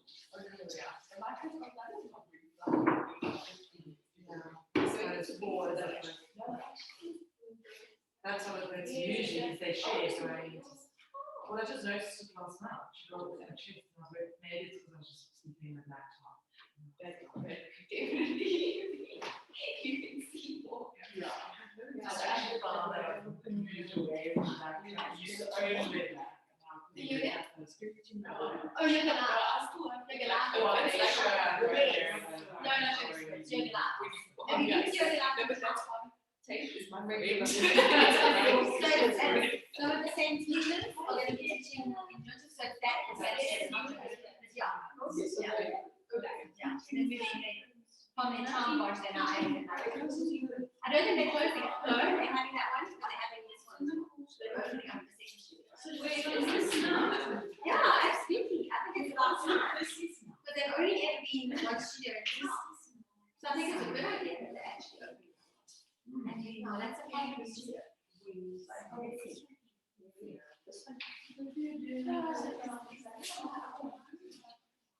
So they're the ones that actually have found that maybe that. But I also have You see them went as well. They will come to that event. Okay.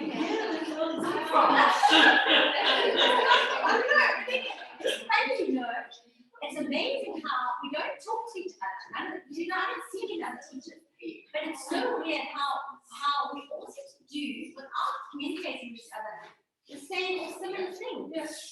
Like 1 week we'll all be teaching birds of paradise, and we haven't. It's almost like it's something in the air that we all end up teaching the same. So it's so weird. Yes, and also the pace at which Yes.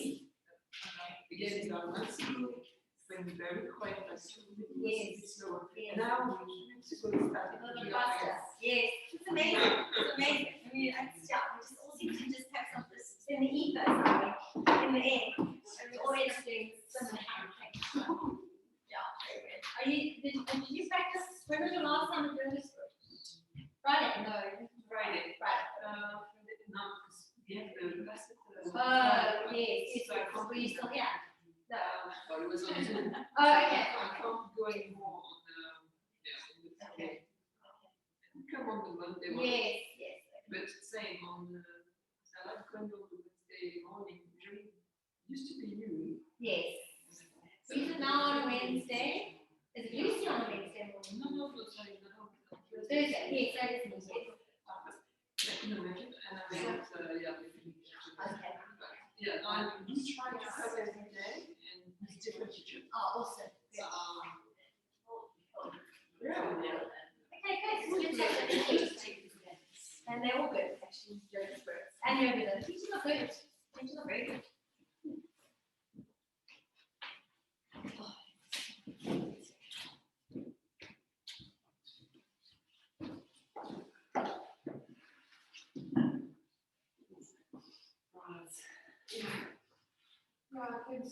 Everyone is blind.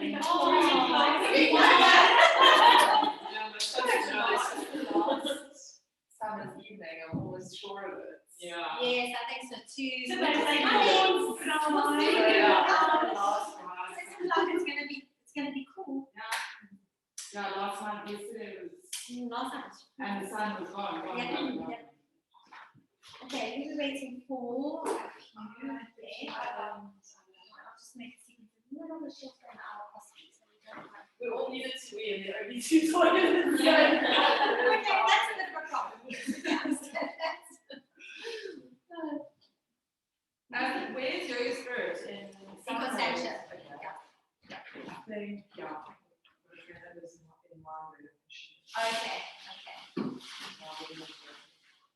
Yeah, no, it's a nice studio. Practitioners are strong. And then obviously all of that, the ones comes on your classes, all the schedules are up on their website. Yeah, absolutely. Yeah.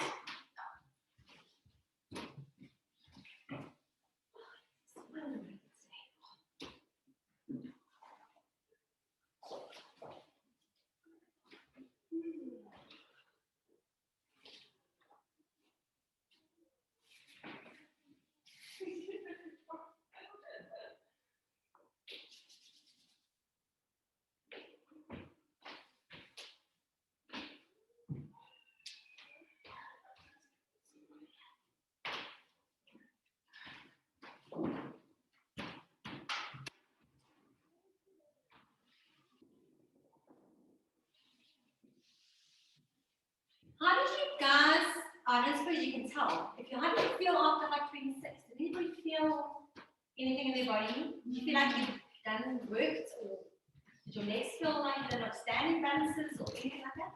No. I mean, I suppose it's difficult to tell because Yeah. I'm just going to say, let's go. I'm going to ask the question after this question because I'm getting a whole host of other stuff. Yeah. Everything on Monday, but I'm not sure. I'm sure. But everything was later on.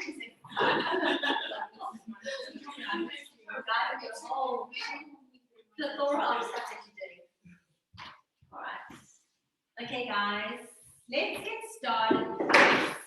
And we're going to start in a seat. So, Sukhasana, easy seats. Just sitting down on the sitting bones and crossing your shins, whichever one is more comfortable, right and from left or the other way around. All right, and just get nice and even on the sitting bones. And then to help you find length in the spine, take your hands out to the side of your mat. Press the fingertips down, lengthen up through the spine. Lean slightly back. Relax your chin and your neck, get nice and soft. And then keep the neck in your spine. Float your hands lightly onto your thighs. We can interlace them. Okay. Close your eyes, maybe tuck your chin a little closer to your chest. Just give yourself a moment here to arrive into your body, into space. And with your eyes closed, draw your attention, your gaze, and your focus inward, and start to become more aware of your breath. And slowly lengthen out your inhales, and lengthen out and smooth out your exhales. Find a rhythmic flow to that breath. A gentle pattern of smooth, active breath in and out of the lungs. And then use that connection to your breath to clear your thoughts, clear your mind. And maybe just set the intention to be with yourself on your mat today and move and breathe in a way that feels good. We'll stay for 3 more good quality rounds of breath here. And you can already start to synchronize breath with movement. So as you breathe in, see if you can sit up a little bit taller, reach up and out through the crown of your head. And then on the exhale, see if you can keep the length in your spine, but just relax your shoulders. Soften into the face. And just feel tension draining away from wherever you may be holding on to it. Keep the breath nice and smooth. Keep it full, and keep it even.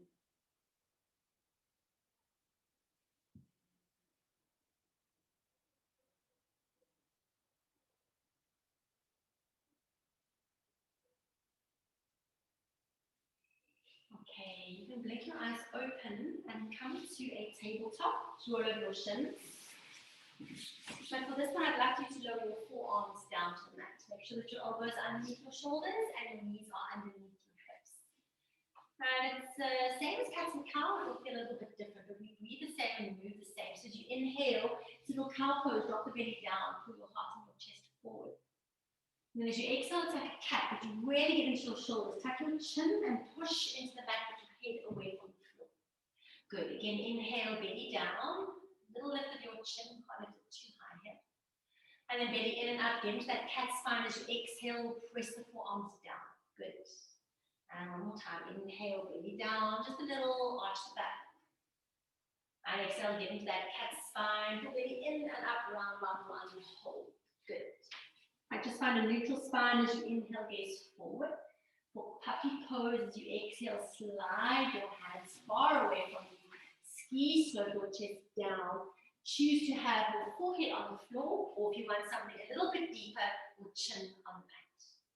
If you can, straighten your arms, and if it feels comfortable, lift your elbows off the floor, but you need to tune in, make sure that it doesn't feel uncomfortable for you.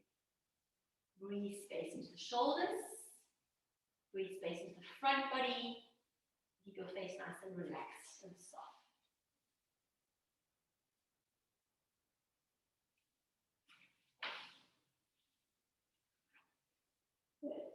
And then slowly, when you're ready, just start to draw yourself up into traditional tabletop. Slowly, draw your hands underneath your armpits, and your knees should still be comfortably underneath your hips. Traditional cat and cow. Inhale, cow pose. Drop the belly down. Pull your heart and chest forward. And catch your spine as you exhale, belly in and up. Engage your arms. Tuck your chin, tuck the tail. Good. Again, inhale, belly down. Arch the back. Open the front of your chest. And catch your spine as you exhale. Lift belly high for the elbows straight. We'll go for 2 more. Inhale, smooth out your breath. It's your cow. And then exhale, belly in and up. Pull as high as you can. Catch your spine. Inhale, belly down. And last one. And then exhale, make it a really, really angry cat. So pull the belly in and pause there. Good. Good. Find a neutral spine as you inhale. Tuck the toes behind you. Lift the knees off the floor as you exhale, just a smidgen off the floor and hold. So it's a hovering tabletop. Good. Try and lift the back of your skull up so you're not hanging your head because that makes it heavy. Belly in, stay high up on your toes, and let some heat build up in your arms and your legs. Good. Keeping your knees off the floor, listen carefully. As you inhale, back in your crouch, shift your sitting bones back towards your heels. And for a forward fold, as you exhale, step your feet behind your hands. Hip width distance apart and then hang head. Put a little bend in the knees if you need to. Heavy arms, long soft neck. You can take ragdoll if you like. You can hold opposite elbows. Maybe take a gentle sway of the body from side to side. Or just stay in the center, but you want to find traction and length to the lower back. So encourage your elbows on the top of your head closer down towards the floor. Good. Fingertips to the mat. Let's take a halfway lift on the inhale. If you like, you can put hands on shins or fingertips to the floor. Forward fold, exhale, relax the back of your neck. Again, halfway lift. Inhale, lengthen, shoulders away from ears. Forward fold, exhale, forehead to knee. And again, inhale, halfway lift, shoulders away from the ears. Good. Forward fold, exhale, bow down. Rise to stand, inhale, keep your legs as they are, but use your arms. Big breath in, hands to heart, exhale, pause there. Nice, bring your feet together for some standing. Stand up tall, relax your shoulders. Okay, move now, inhale, high mountain with your breath. Forward fold, exhale, bend your knees a little if you need to. Halfway lift, inhale, find some space. Forward fold, exhale, relax your neck. Rise to stand, inhale, press down firmly through both of your feet. Hands to heart, samasthiti, exhale. As you guys inhale with your breath, you keep moving, high mountain. Forward fold, exhale. Halfway lift, inhale. Forward fold, exhale. High mountain, breathe in. Pause at the top, little back bend. Exhale, cactus elbows down. You can keep your knees bent or legs straight. Good. Inhale as your high mountain, belly in. Fold over your thighs, exhale. Halfway lift, big breath in, lengthen your spine. Downward facing dog. First back, step back. Alright, and as you arrive in your first down dog, you can choose to be still, or you can pedal out to the legs and the feet and get a bit of a stretch with the back of the legs. Anything else that feels good, maybe a side body stretch. A little shake of the head from side to side, rotation in the back of your neck. Alright, and then hold that downward facing dog in stillness. Active hands, spread your fingers. Good. Sitting bones up towards the ceiling. Relax your neck and your head, and then keep that Ujjayi Pranayama, that victorious breath moving in and out of your nose. Good. Alright, can you find a high plank as you inhale, shift body weight forward, pause. All the way down to your tummy as you exhale, try not to drop your head, tuck elbows into your ribs. And tuck your toes at the bottom. Inhale, Cobra, lift your chest up, tuck your elbows into your ribs. Good. Exhale, soften and lower it down. And inhale, lift up. Use your back body, press the tops of your feet nice and heavy. And exhale, soften tummy and chest back down. And tuck your toes. Yes, last one. Inhale as your Cobra. Lift up. Maybe you want to take your hands off the floor if you like. Nice, guys. Exhale, take it down to your mat. Tuck your toes. You can choose high plank or tabletop. Big breath in. And back to downward facing dog. Exhale. Ardha Matsyenasana. Catch your breath, relax your head, soften your head.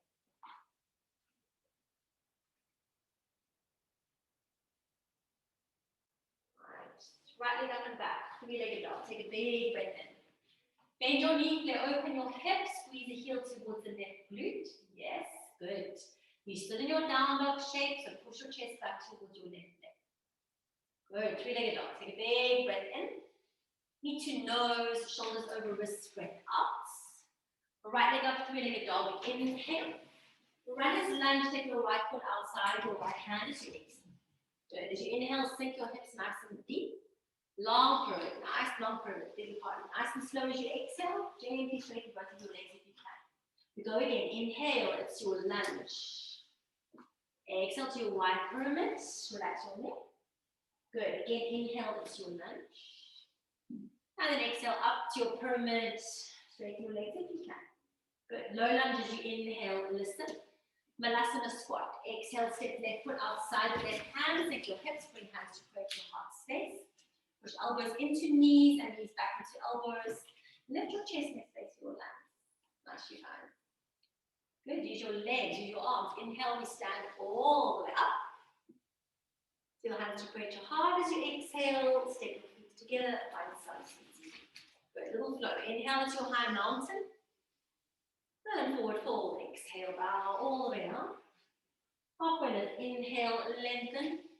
High plank. Send up as you exhale. Body weight forward, take a big breath in. Now you choose. Halfway down, chaturanga or onto your tummy, breath out. Inhale to your up dog or cobra. If you're on your tummy, you do cobra.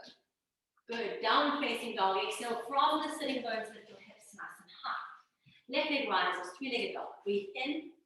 Bend your knee, flare open your hip for the breath out. Hold that. Lift the leg up nice and high. Good.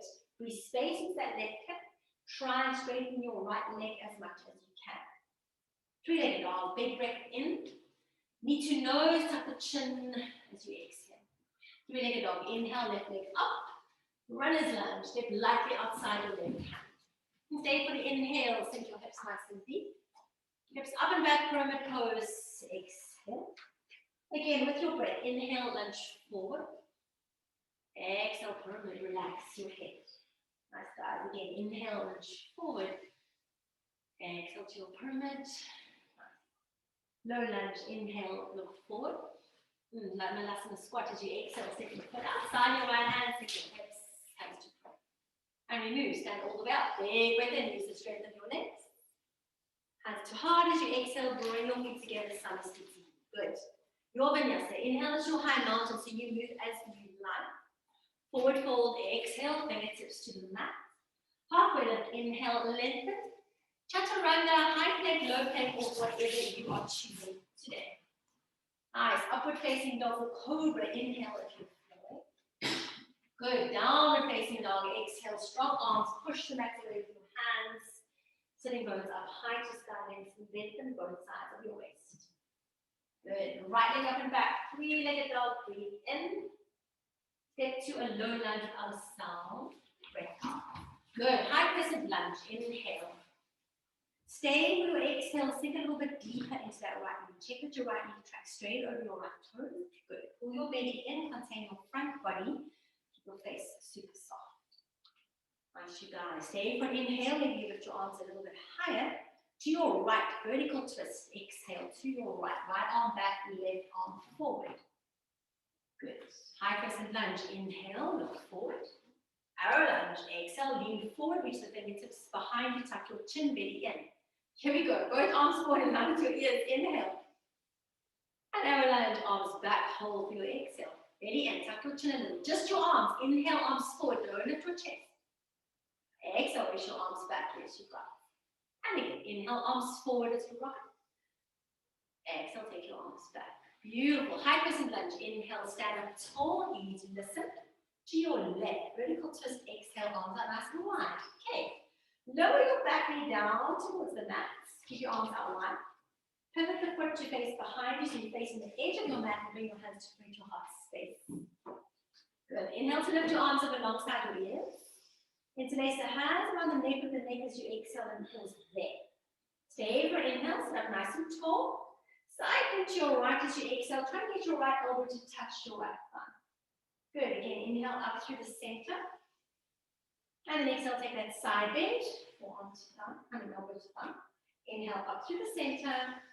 One more time, exhale, it's that little side bend. Good. Up through the center as you inhale. Hands to create your heart space, hold for your exhale. Arms up towards the ceiling, that's your inhale. Listen carefully. Bring your hands back up the mat as you exhale, spin onto the back toes. Left leg up and back, three-legged dog, back to toes and breathe in. Well done, guys. Need to left tricep as you exhale, don't drop your hips. Good, left leg up and back, three-legged dog, big breath in. Now twist it underneath you, tap your right elbow, exhale. Three-legged dog, inhale, left leg up and back. Low lunge, exhale, step between your hands. High crescent lunge, rise up tall on your breath in. Warrior two, exhale, open up and deep into your left knee. You're going to hold that Virabhadrasana. Strong growth of your legs, power down to growth of your feet. Good, relax your shoulders. Nice, relax your face, but keep the rest of your body working hard and keep your breath moving. Good. Reverse triangle as you inhale, straighten your left leg, lean backwards. Extended side angle, forearm to thigh. As you exhale, reach right arm over your ear and peel your chest up towards the ceiling. Good. Reverse warrior, keep that bend in your left leg as you breathe in. Warrior two, arms to a T, hold for the breath out. Just inhale to your star pose, heels in, toes out. And horse pose, exhale, bend your knees. Again, inhale to rise to star, squeeze your glutes. Horse pose, exhale, move with your breath. Good, inhale to your star. And horse pose, one more time, exhale. Good, 500 star, inhale to rise. Front of your mat, warrior two, exhale. And your other legs are going to hold this so that when we come on the next time, we can flow. Without moving your feet, pull the mat apart from your feet and see how that switches on the muscles in your legs a bit more. Pull your belly in, lift your chest, shoulders down, all the way. Beautiful, guys. Alright, reverse warrior on your inhale. And then we go rainbow warrior as you exhale. You know this one, guys? Back in Skandasana, the back of the mat, left hand down, right arm up. Good. Low lunge, front of your mat as you inhale, square off your shoulders. Pyramid pose as you exhale, lift your hips, gently straighten your legs if you can. Good, low lunge, inhale, rock forward. Pyramid, exhale, try and flatten your right heel. Inhale, low lunge, shoulders away from ears. Pyramid, exhale, hips up and back. Pause here, relax your head and your neck as you fold heavily over your left thigh. Good. Light on the fingertips, give yourself a little bit of space, but breathe space into the back of your legs.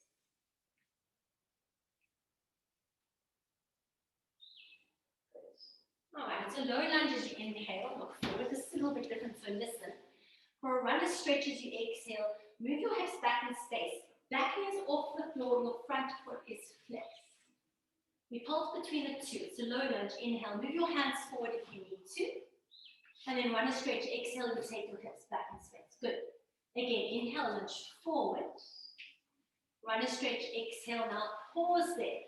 Launch onto your right foot, standing splits. Inhale, lift it up. Nice, guys.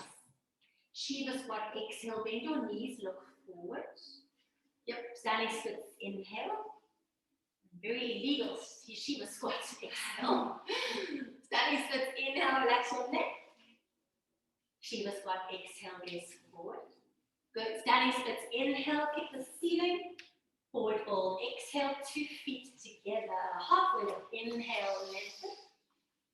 Forward fold, exhale, bow down. Rise to stand, inhale, it's your high mountain. Hands to heart, thumbs, feet to heel, exhale. Good.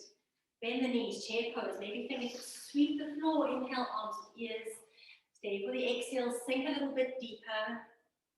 Eagle your right arm underneath your left.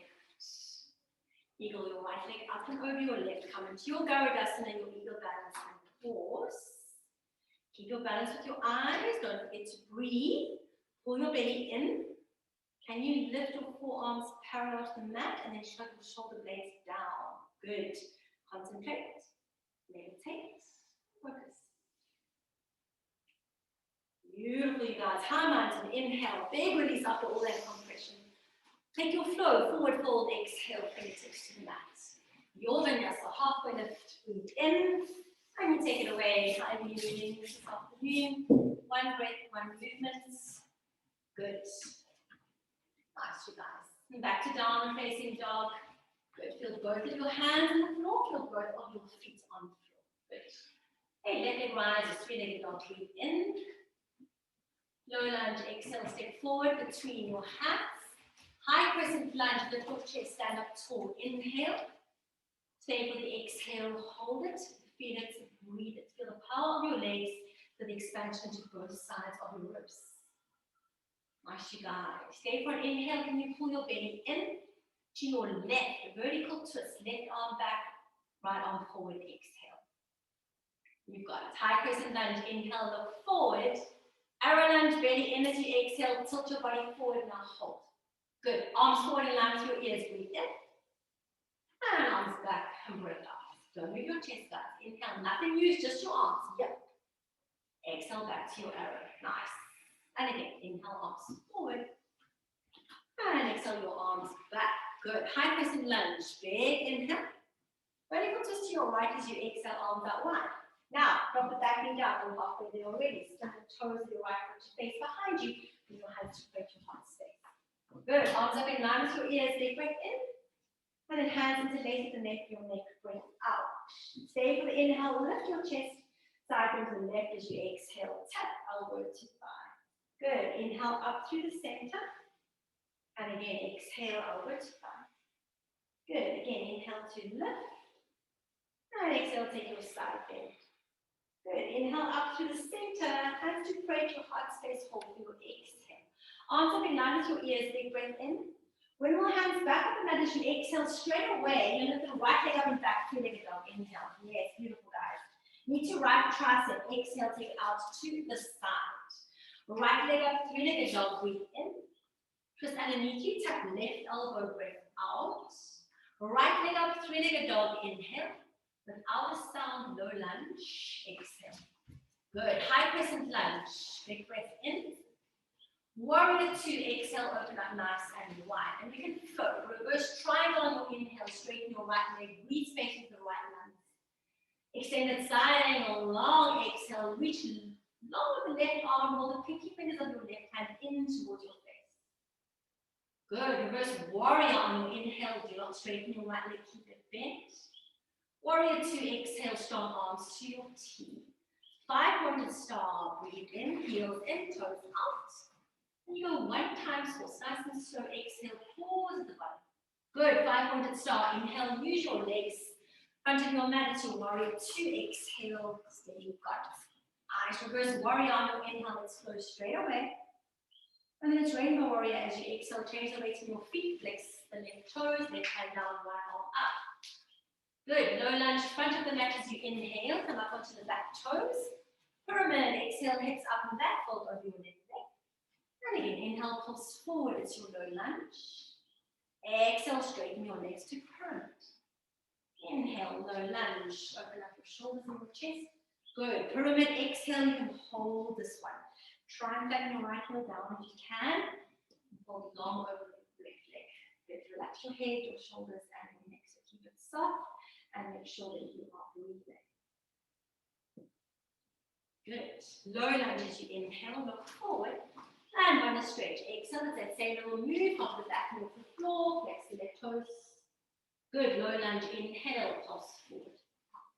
Run a stretch. Exhale, hold. Nice. Low lunge. Breathe in. Run a stretch. Exhale, pause there. Now launch onto the left foot. It's standing splits. Inhale, right leg lifts. Nice, guys. Jiva squat. Exhale, bend your knees. Standing splits. Inhale, hold it, feel it. Good. Jiva squat. Exhale, gaze forward. Standing splits. Relax your neck. Breathe in. Jiva squat. Breath out. Standing splits. Inhale. Forward fold. Exhale. Hand over your thighs. Halfway lift. Inhale and lengthen. And forward fold. Exhale to bow. Rise to stand. It's your high mountain. Urdhva Hastasana. Big breath in. Seal it in. Hands to heart. Samasthiti. Breath out. Nice, you guys.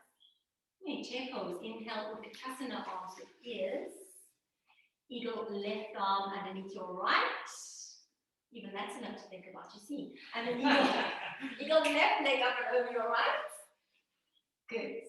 And once you have that, you keep your balance with your drishti, your eyes, and your breath. Belly in. Support your lower back. You're on a nice neutral spine, soft face. Tune into physical sensations. Notice the spreading around the back of the heart. Beautiful, you guys. High mountain. Big breath in. Release all of that compression. And forward fold. Exhale. Fingertips in line with your toes. Halfway lift. Inhale, lengthen. High plank. Hands down. Step your feet back. Okay. Take an inhale to shift body weight forward. We lower for 8, guys. Here we go. 8, 7, 6, 5, 4, 3, 2, and 1. Beautiful. Untuck your toes at the bottom. We're taking Shalabhasana. Swing your arms behind you. Interlace your hands above your lower back. Lift your arms up away from your lower back. Lift your chest off the floor. Now float your feet off the floor as well. If you like, that's the full expression of the pose. Good. Can you straighten your legs and point your toes? And then just tuck your chin a little, back of the neck a little bit soft and long. Beautiful. Make sure you're breathing. It's a strong pose. Nice. As you inhale, can you lift everything up just a little bit higher? Lower down as you exhale. Tuck your toes, hands underneath your shoulders. High plank inhale or choose tabletop. Down facing dog, exhale, sitting pose. Good. Catch your breath here for a few moments. It can be a reset. Just check that your mind is clear, that your face is soft and relaxed, and you have that connection to your breath. You're still breathing with your Ujjayi Pranayama.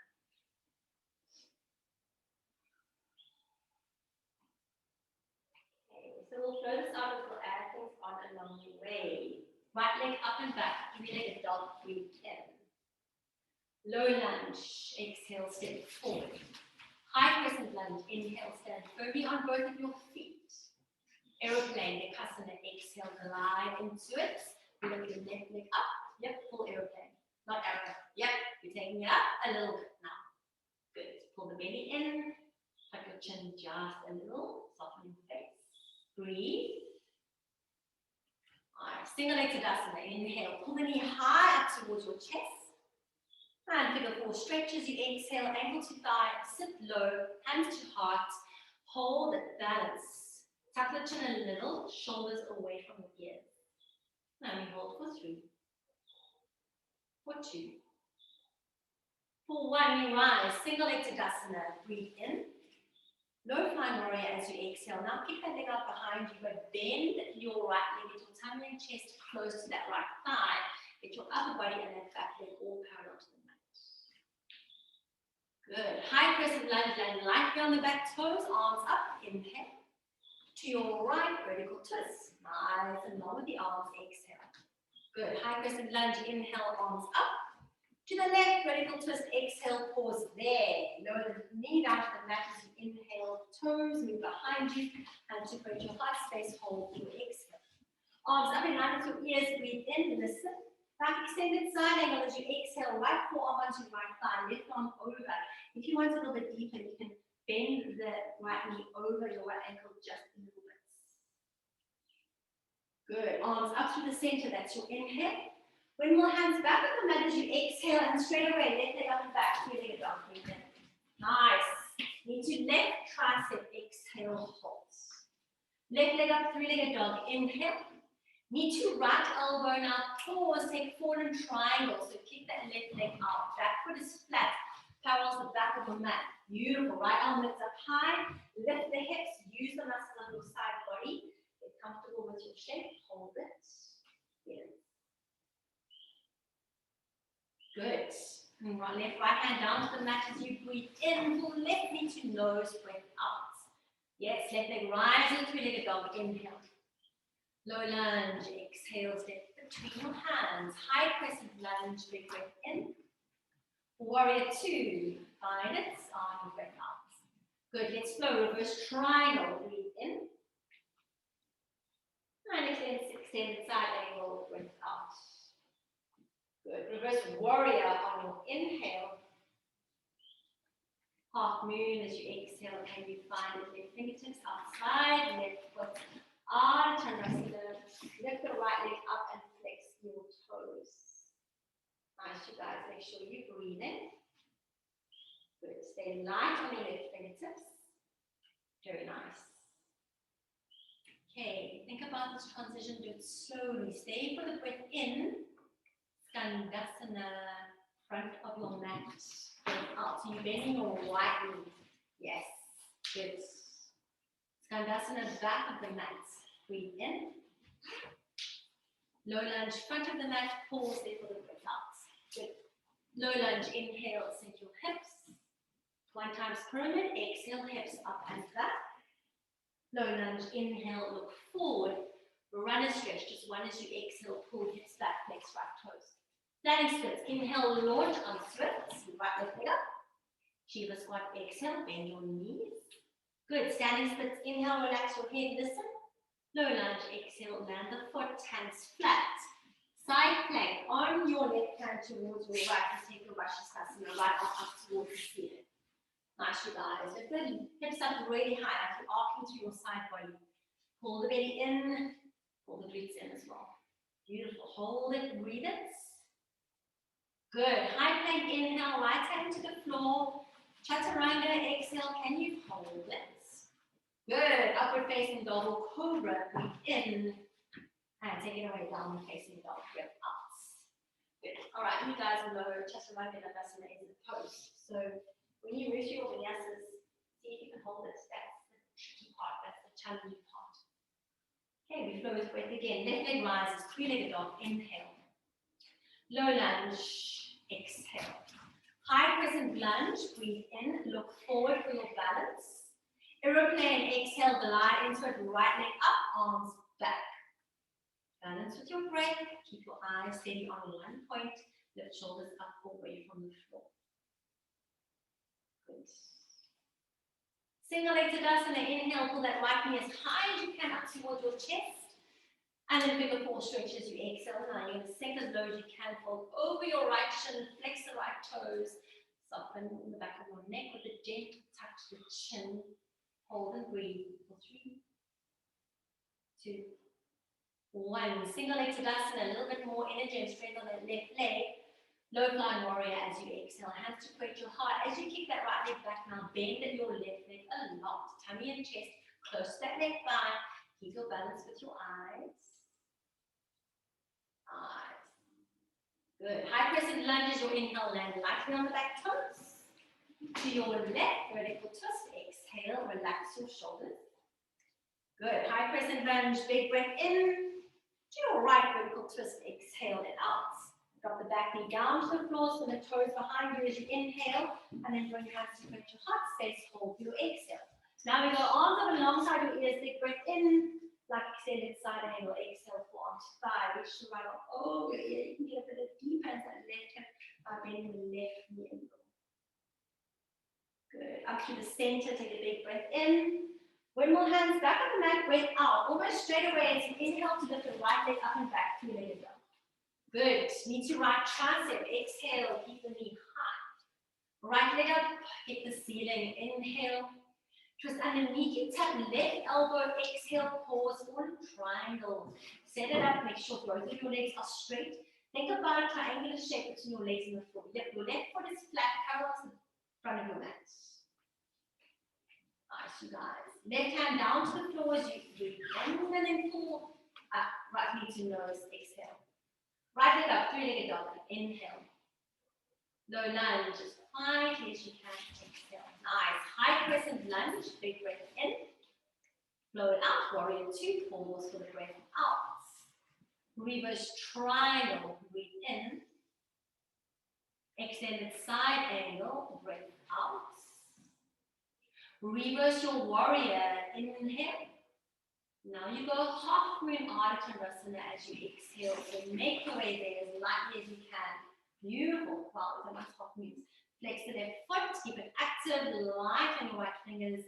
Just check that your right hand is directly underneath your right shoulder so you have length through the ribs. Nice, you guys. Hold and breathe. Good. You stay for the breath in. Slowly, front of your mat, Skandasana with control, breath out. Back of your mat, Skandasana, keep it low. Inhale. Low lunge, front of the mat as you exhale, full step. Good. Sink your hips as you breathe in, look forward. Pyramid, just one as you exhale, fold over your leg. Low lunge, inhale, look forward. Run and stretch, exhale, pull back, hover back, knee. Onto the foot, standing splits. Inhale, right leg up. Good. Jiva squat, exhale, bend your knees. Right leg up, standing splits, breathe in. Low lunge, exhale, you stepping all the way back. Now on your right hand is your Vashisthasana, so it's towards the left. Yep, your right hand should be flat. Yep. Yes, left arm up. Good. Power down with that right hand, keep that arm super strong. Draw your right shoulder down your back so that your shoulder blade slides away from your ear. Breathe and hold. Put your legs up a little bit higher. Yes. High plank. Big breath in. Now, guys, low plank. See if you can hold it just for a moment. Good. Upward facing dog or cobra. Big breath in. Nice. Downward facing dog. Up and over with the toes. Heels flat. Hips up high. Good. Catch your breath. Okay. We change it up for the last little bit. Right leg up and back. Three-legged dog. Breathe in. Half pigeon. Exhale. Send that foot landed behind the left wrist. Okay. Once you land there, please tuck your back toes and walk your hips back and step. Literally use that leg to walk your hips back. Okay. Then you can untuck your toes and forward for your action. Try and keep your upper body nice and long instead of being like a tortoise. Good. Make sure that your right knee is slightly outside your right hip and then you can relax your whole body. Breathe space into the right hip, hamstring, and feet. It's a good opportunity for you to catch your breath. So slow it down. Relax your face, your shoulders, everything nice and soft. Thank you.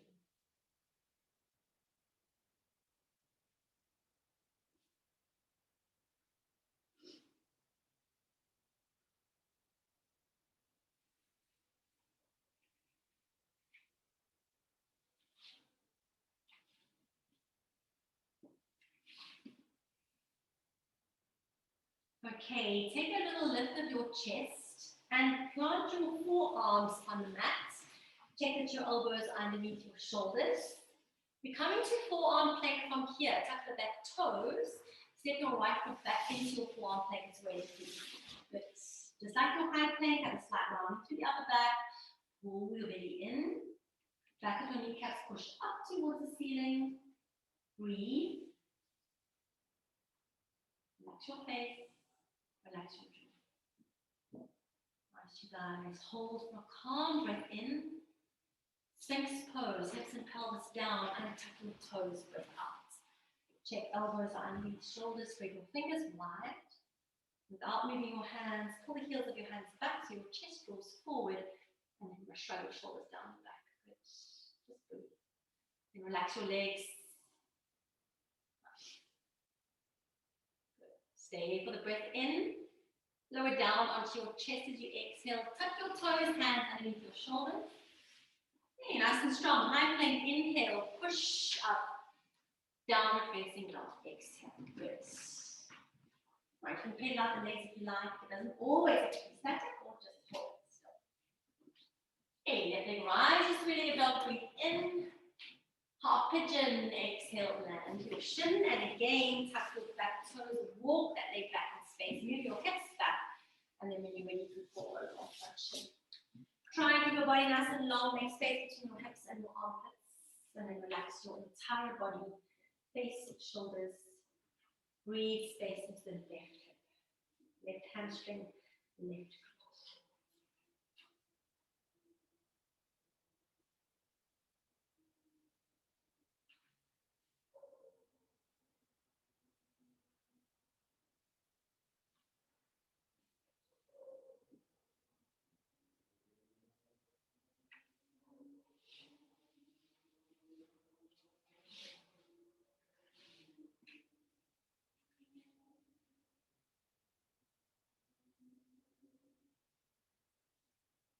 Okay, when you're ready, you lift your chest, forearms down onto the floor, tuck the back toes, forearm plank, get that left hip back behind you, and now we're coming into dolphin. You walk your feet towards your face. If you want to, you can interlace your hands, take some some weight off your shoulders.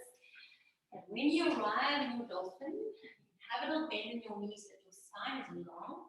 But then relax your head completely and make space for your head by pushing the forearms down and lifting your shoulders up, up, up away from the floor. Like we did that little cat and cow, we right in class. Good.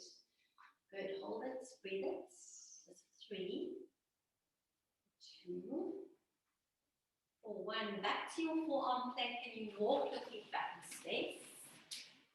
Good. Nice, guys. Stay for the breath in. Sphinx pose, exhale, drop everything to the floor, pause there. Move your arms slightly more forward there. Okay, now you can stay, or as you inhale, it's a little seal pose. Gently straighten your arms a little bit more. If it doesn't feel good, don't do it. Exhale, lower forearms back down. Just your forearms, nothing else drops. Good. Inhale, lift your elbows off the mat. And then exhale without dropping into your chest, forearms down. Nice, one more time. Inhale, it's a little seal. Exhale to lower down. Stay for the breath in. Lower down as you exhale, tuck toes, hands underneath your shoulders. Okay, stay there. Tuck your chin a little. Get your legs so active that your kneecaps are off the floor. Elbows in towards your ribs.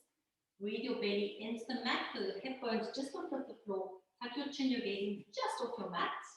Now your body's in one straight line. You keep it like that. High plank, use your arms. Inhale, you just push up. Yes, guys, downward facing dog. Exhale. Good. Nicely done. Okay, it's your last downward facing dog of practice, so you can just hold it and breathe it. Maybe even close your eyes so you can map it into your body.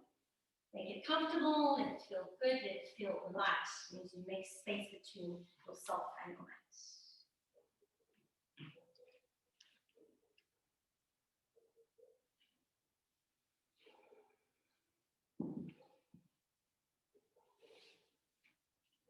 Alright, just step your feet one step forward so that you shorten your down facing dog a little.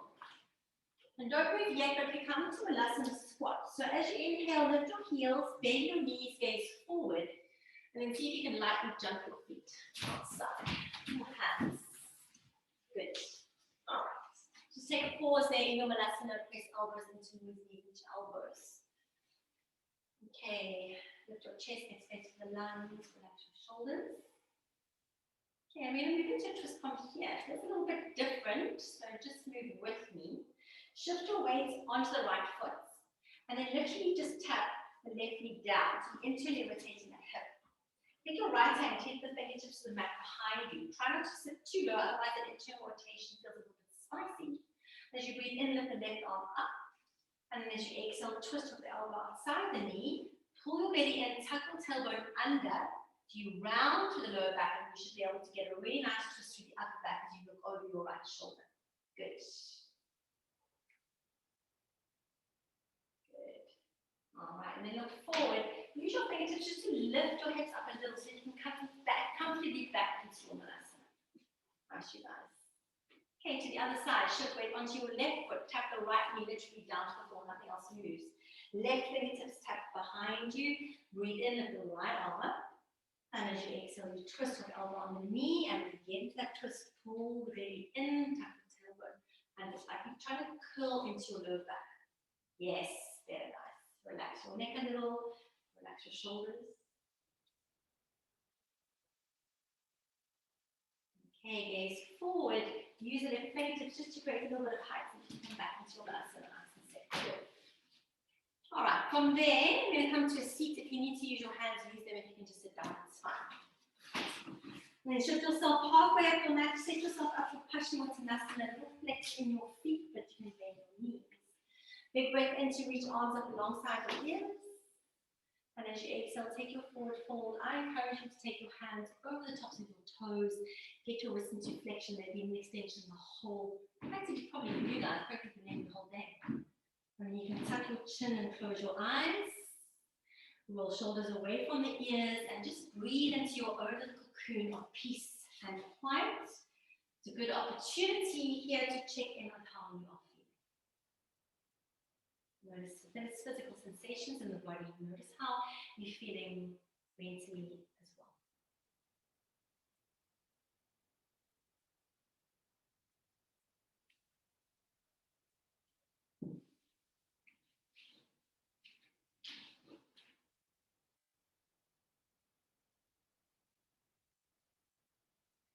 Okay, you can place your fingertips on the floor just next to your shins and then use a little bit of pressure into the hands to lift yourself up and out. And then shift yourself way forward on your mats. Soles of your feet to the floor, your feet are hip width distance apart. Good. And as you inhale, reach forward, allow the palms of your hands to connect back to your chin.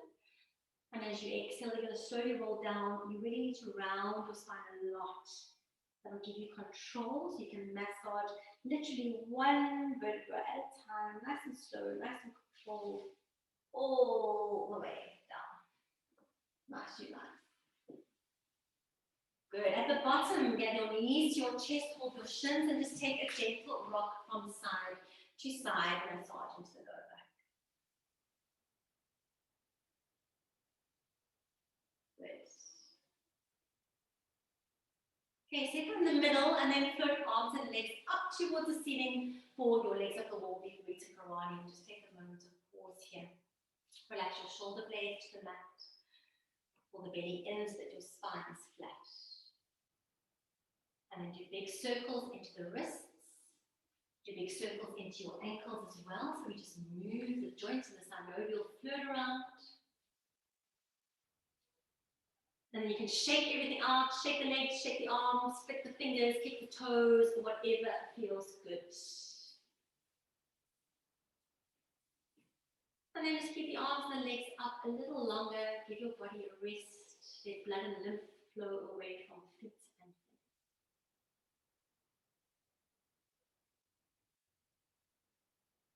Happy baby, bend the knees, hold your feet, spread the soles of your feet wide, push your lower back down, and pull the knees down towards the armpits.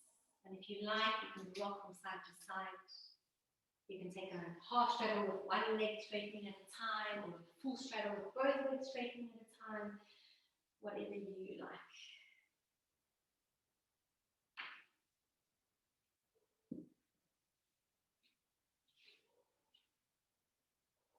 Good. Right, back to the center, and then just hug your knees into your chest and pause there.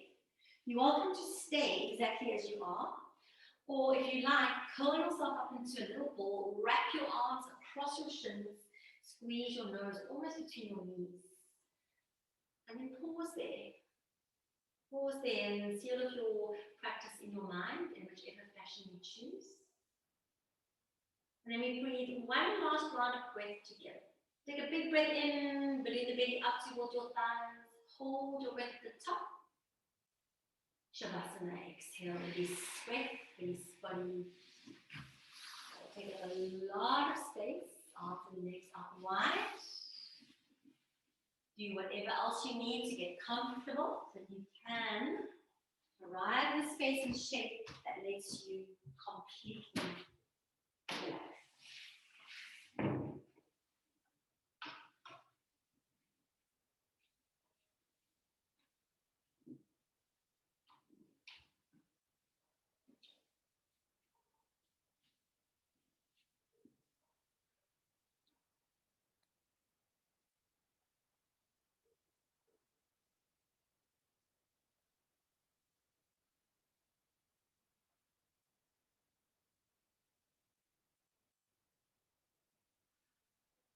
Nice, thank you for sharing practice. Thank you for giving me your time this afternoon. Namaste. Namaste. When you are ready, you can come out of Shavasana. I'd love to leave it there a little bit longer. Like 5-10 minutes, that's amazing. Okay, you guys. Did anybody absolutely hate that? So was it okay? Did you enjoy it? Was it good? Was it a bit of fun? Did you feel light? Did you feel good? Good. Did it feel good in your body? Anything feel uncomfortable? So that's up to me. I'm used to the European a bit You see, that's why the zone, all the overseas people, we have to slow down a little bit. Yeah. It's like Yes. 0.2. Yes. That's what I'm usually Now used to. imagine a power yoga, which is even quicker. Yeah, I was thinking about it. Yes. Which is not problem. It's just something to get used to. Absolutely. I mean, standing split, Shiva squat is literally standing split, Shiva squat, standing split, Shiva squat, standing split, Shiva. Promise you don't even have time to even straighten your legs properly. So I don't like that. No, I don't like that. I think you need to just slow it. Even the power yoga, even if it's a little bit slower, it's still difficult. slowing it down is even harder. Yeah. Okay, you guys, any last questions? Anything that you want to ask? No? Okay, is anybody thinking of teaching Vanessa? Yes. Oh, okay, good. Anybody else? Guys on Zoom? Okay. I think, A combination between, Yeah. okay. Well, the combination between 126 and Vanessa.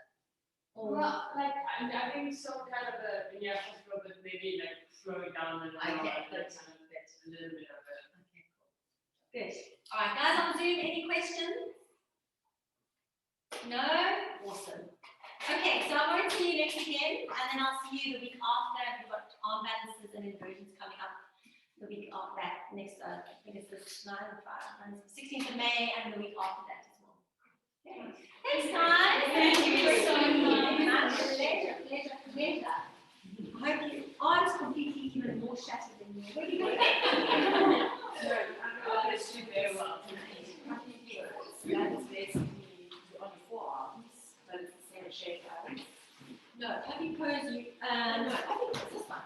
Oh, yeah, but it's, so your band is just up, so it's like you're in child's pose. Yes, yes, and you take your arms slightly wider than your shoulders, and it's hidden in your shoulders.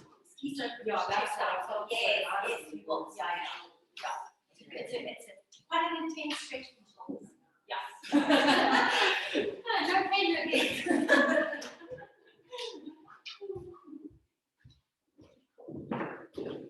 Sure, that went by so fast, actually. Okay, let's just end this here.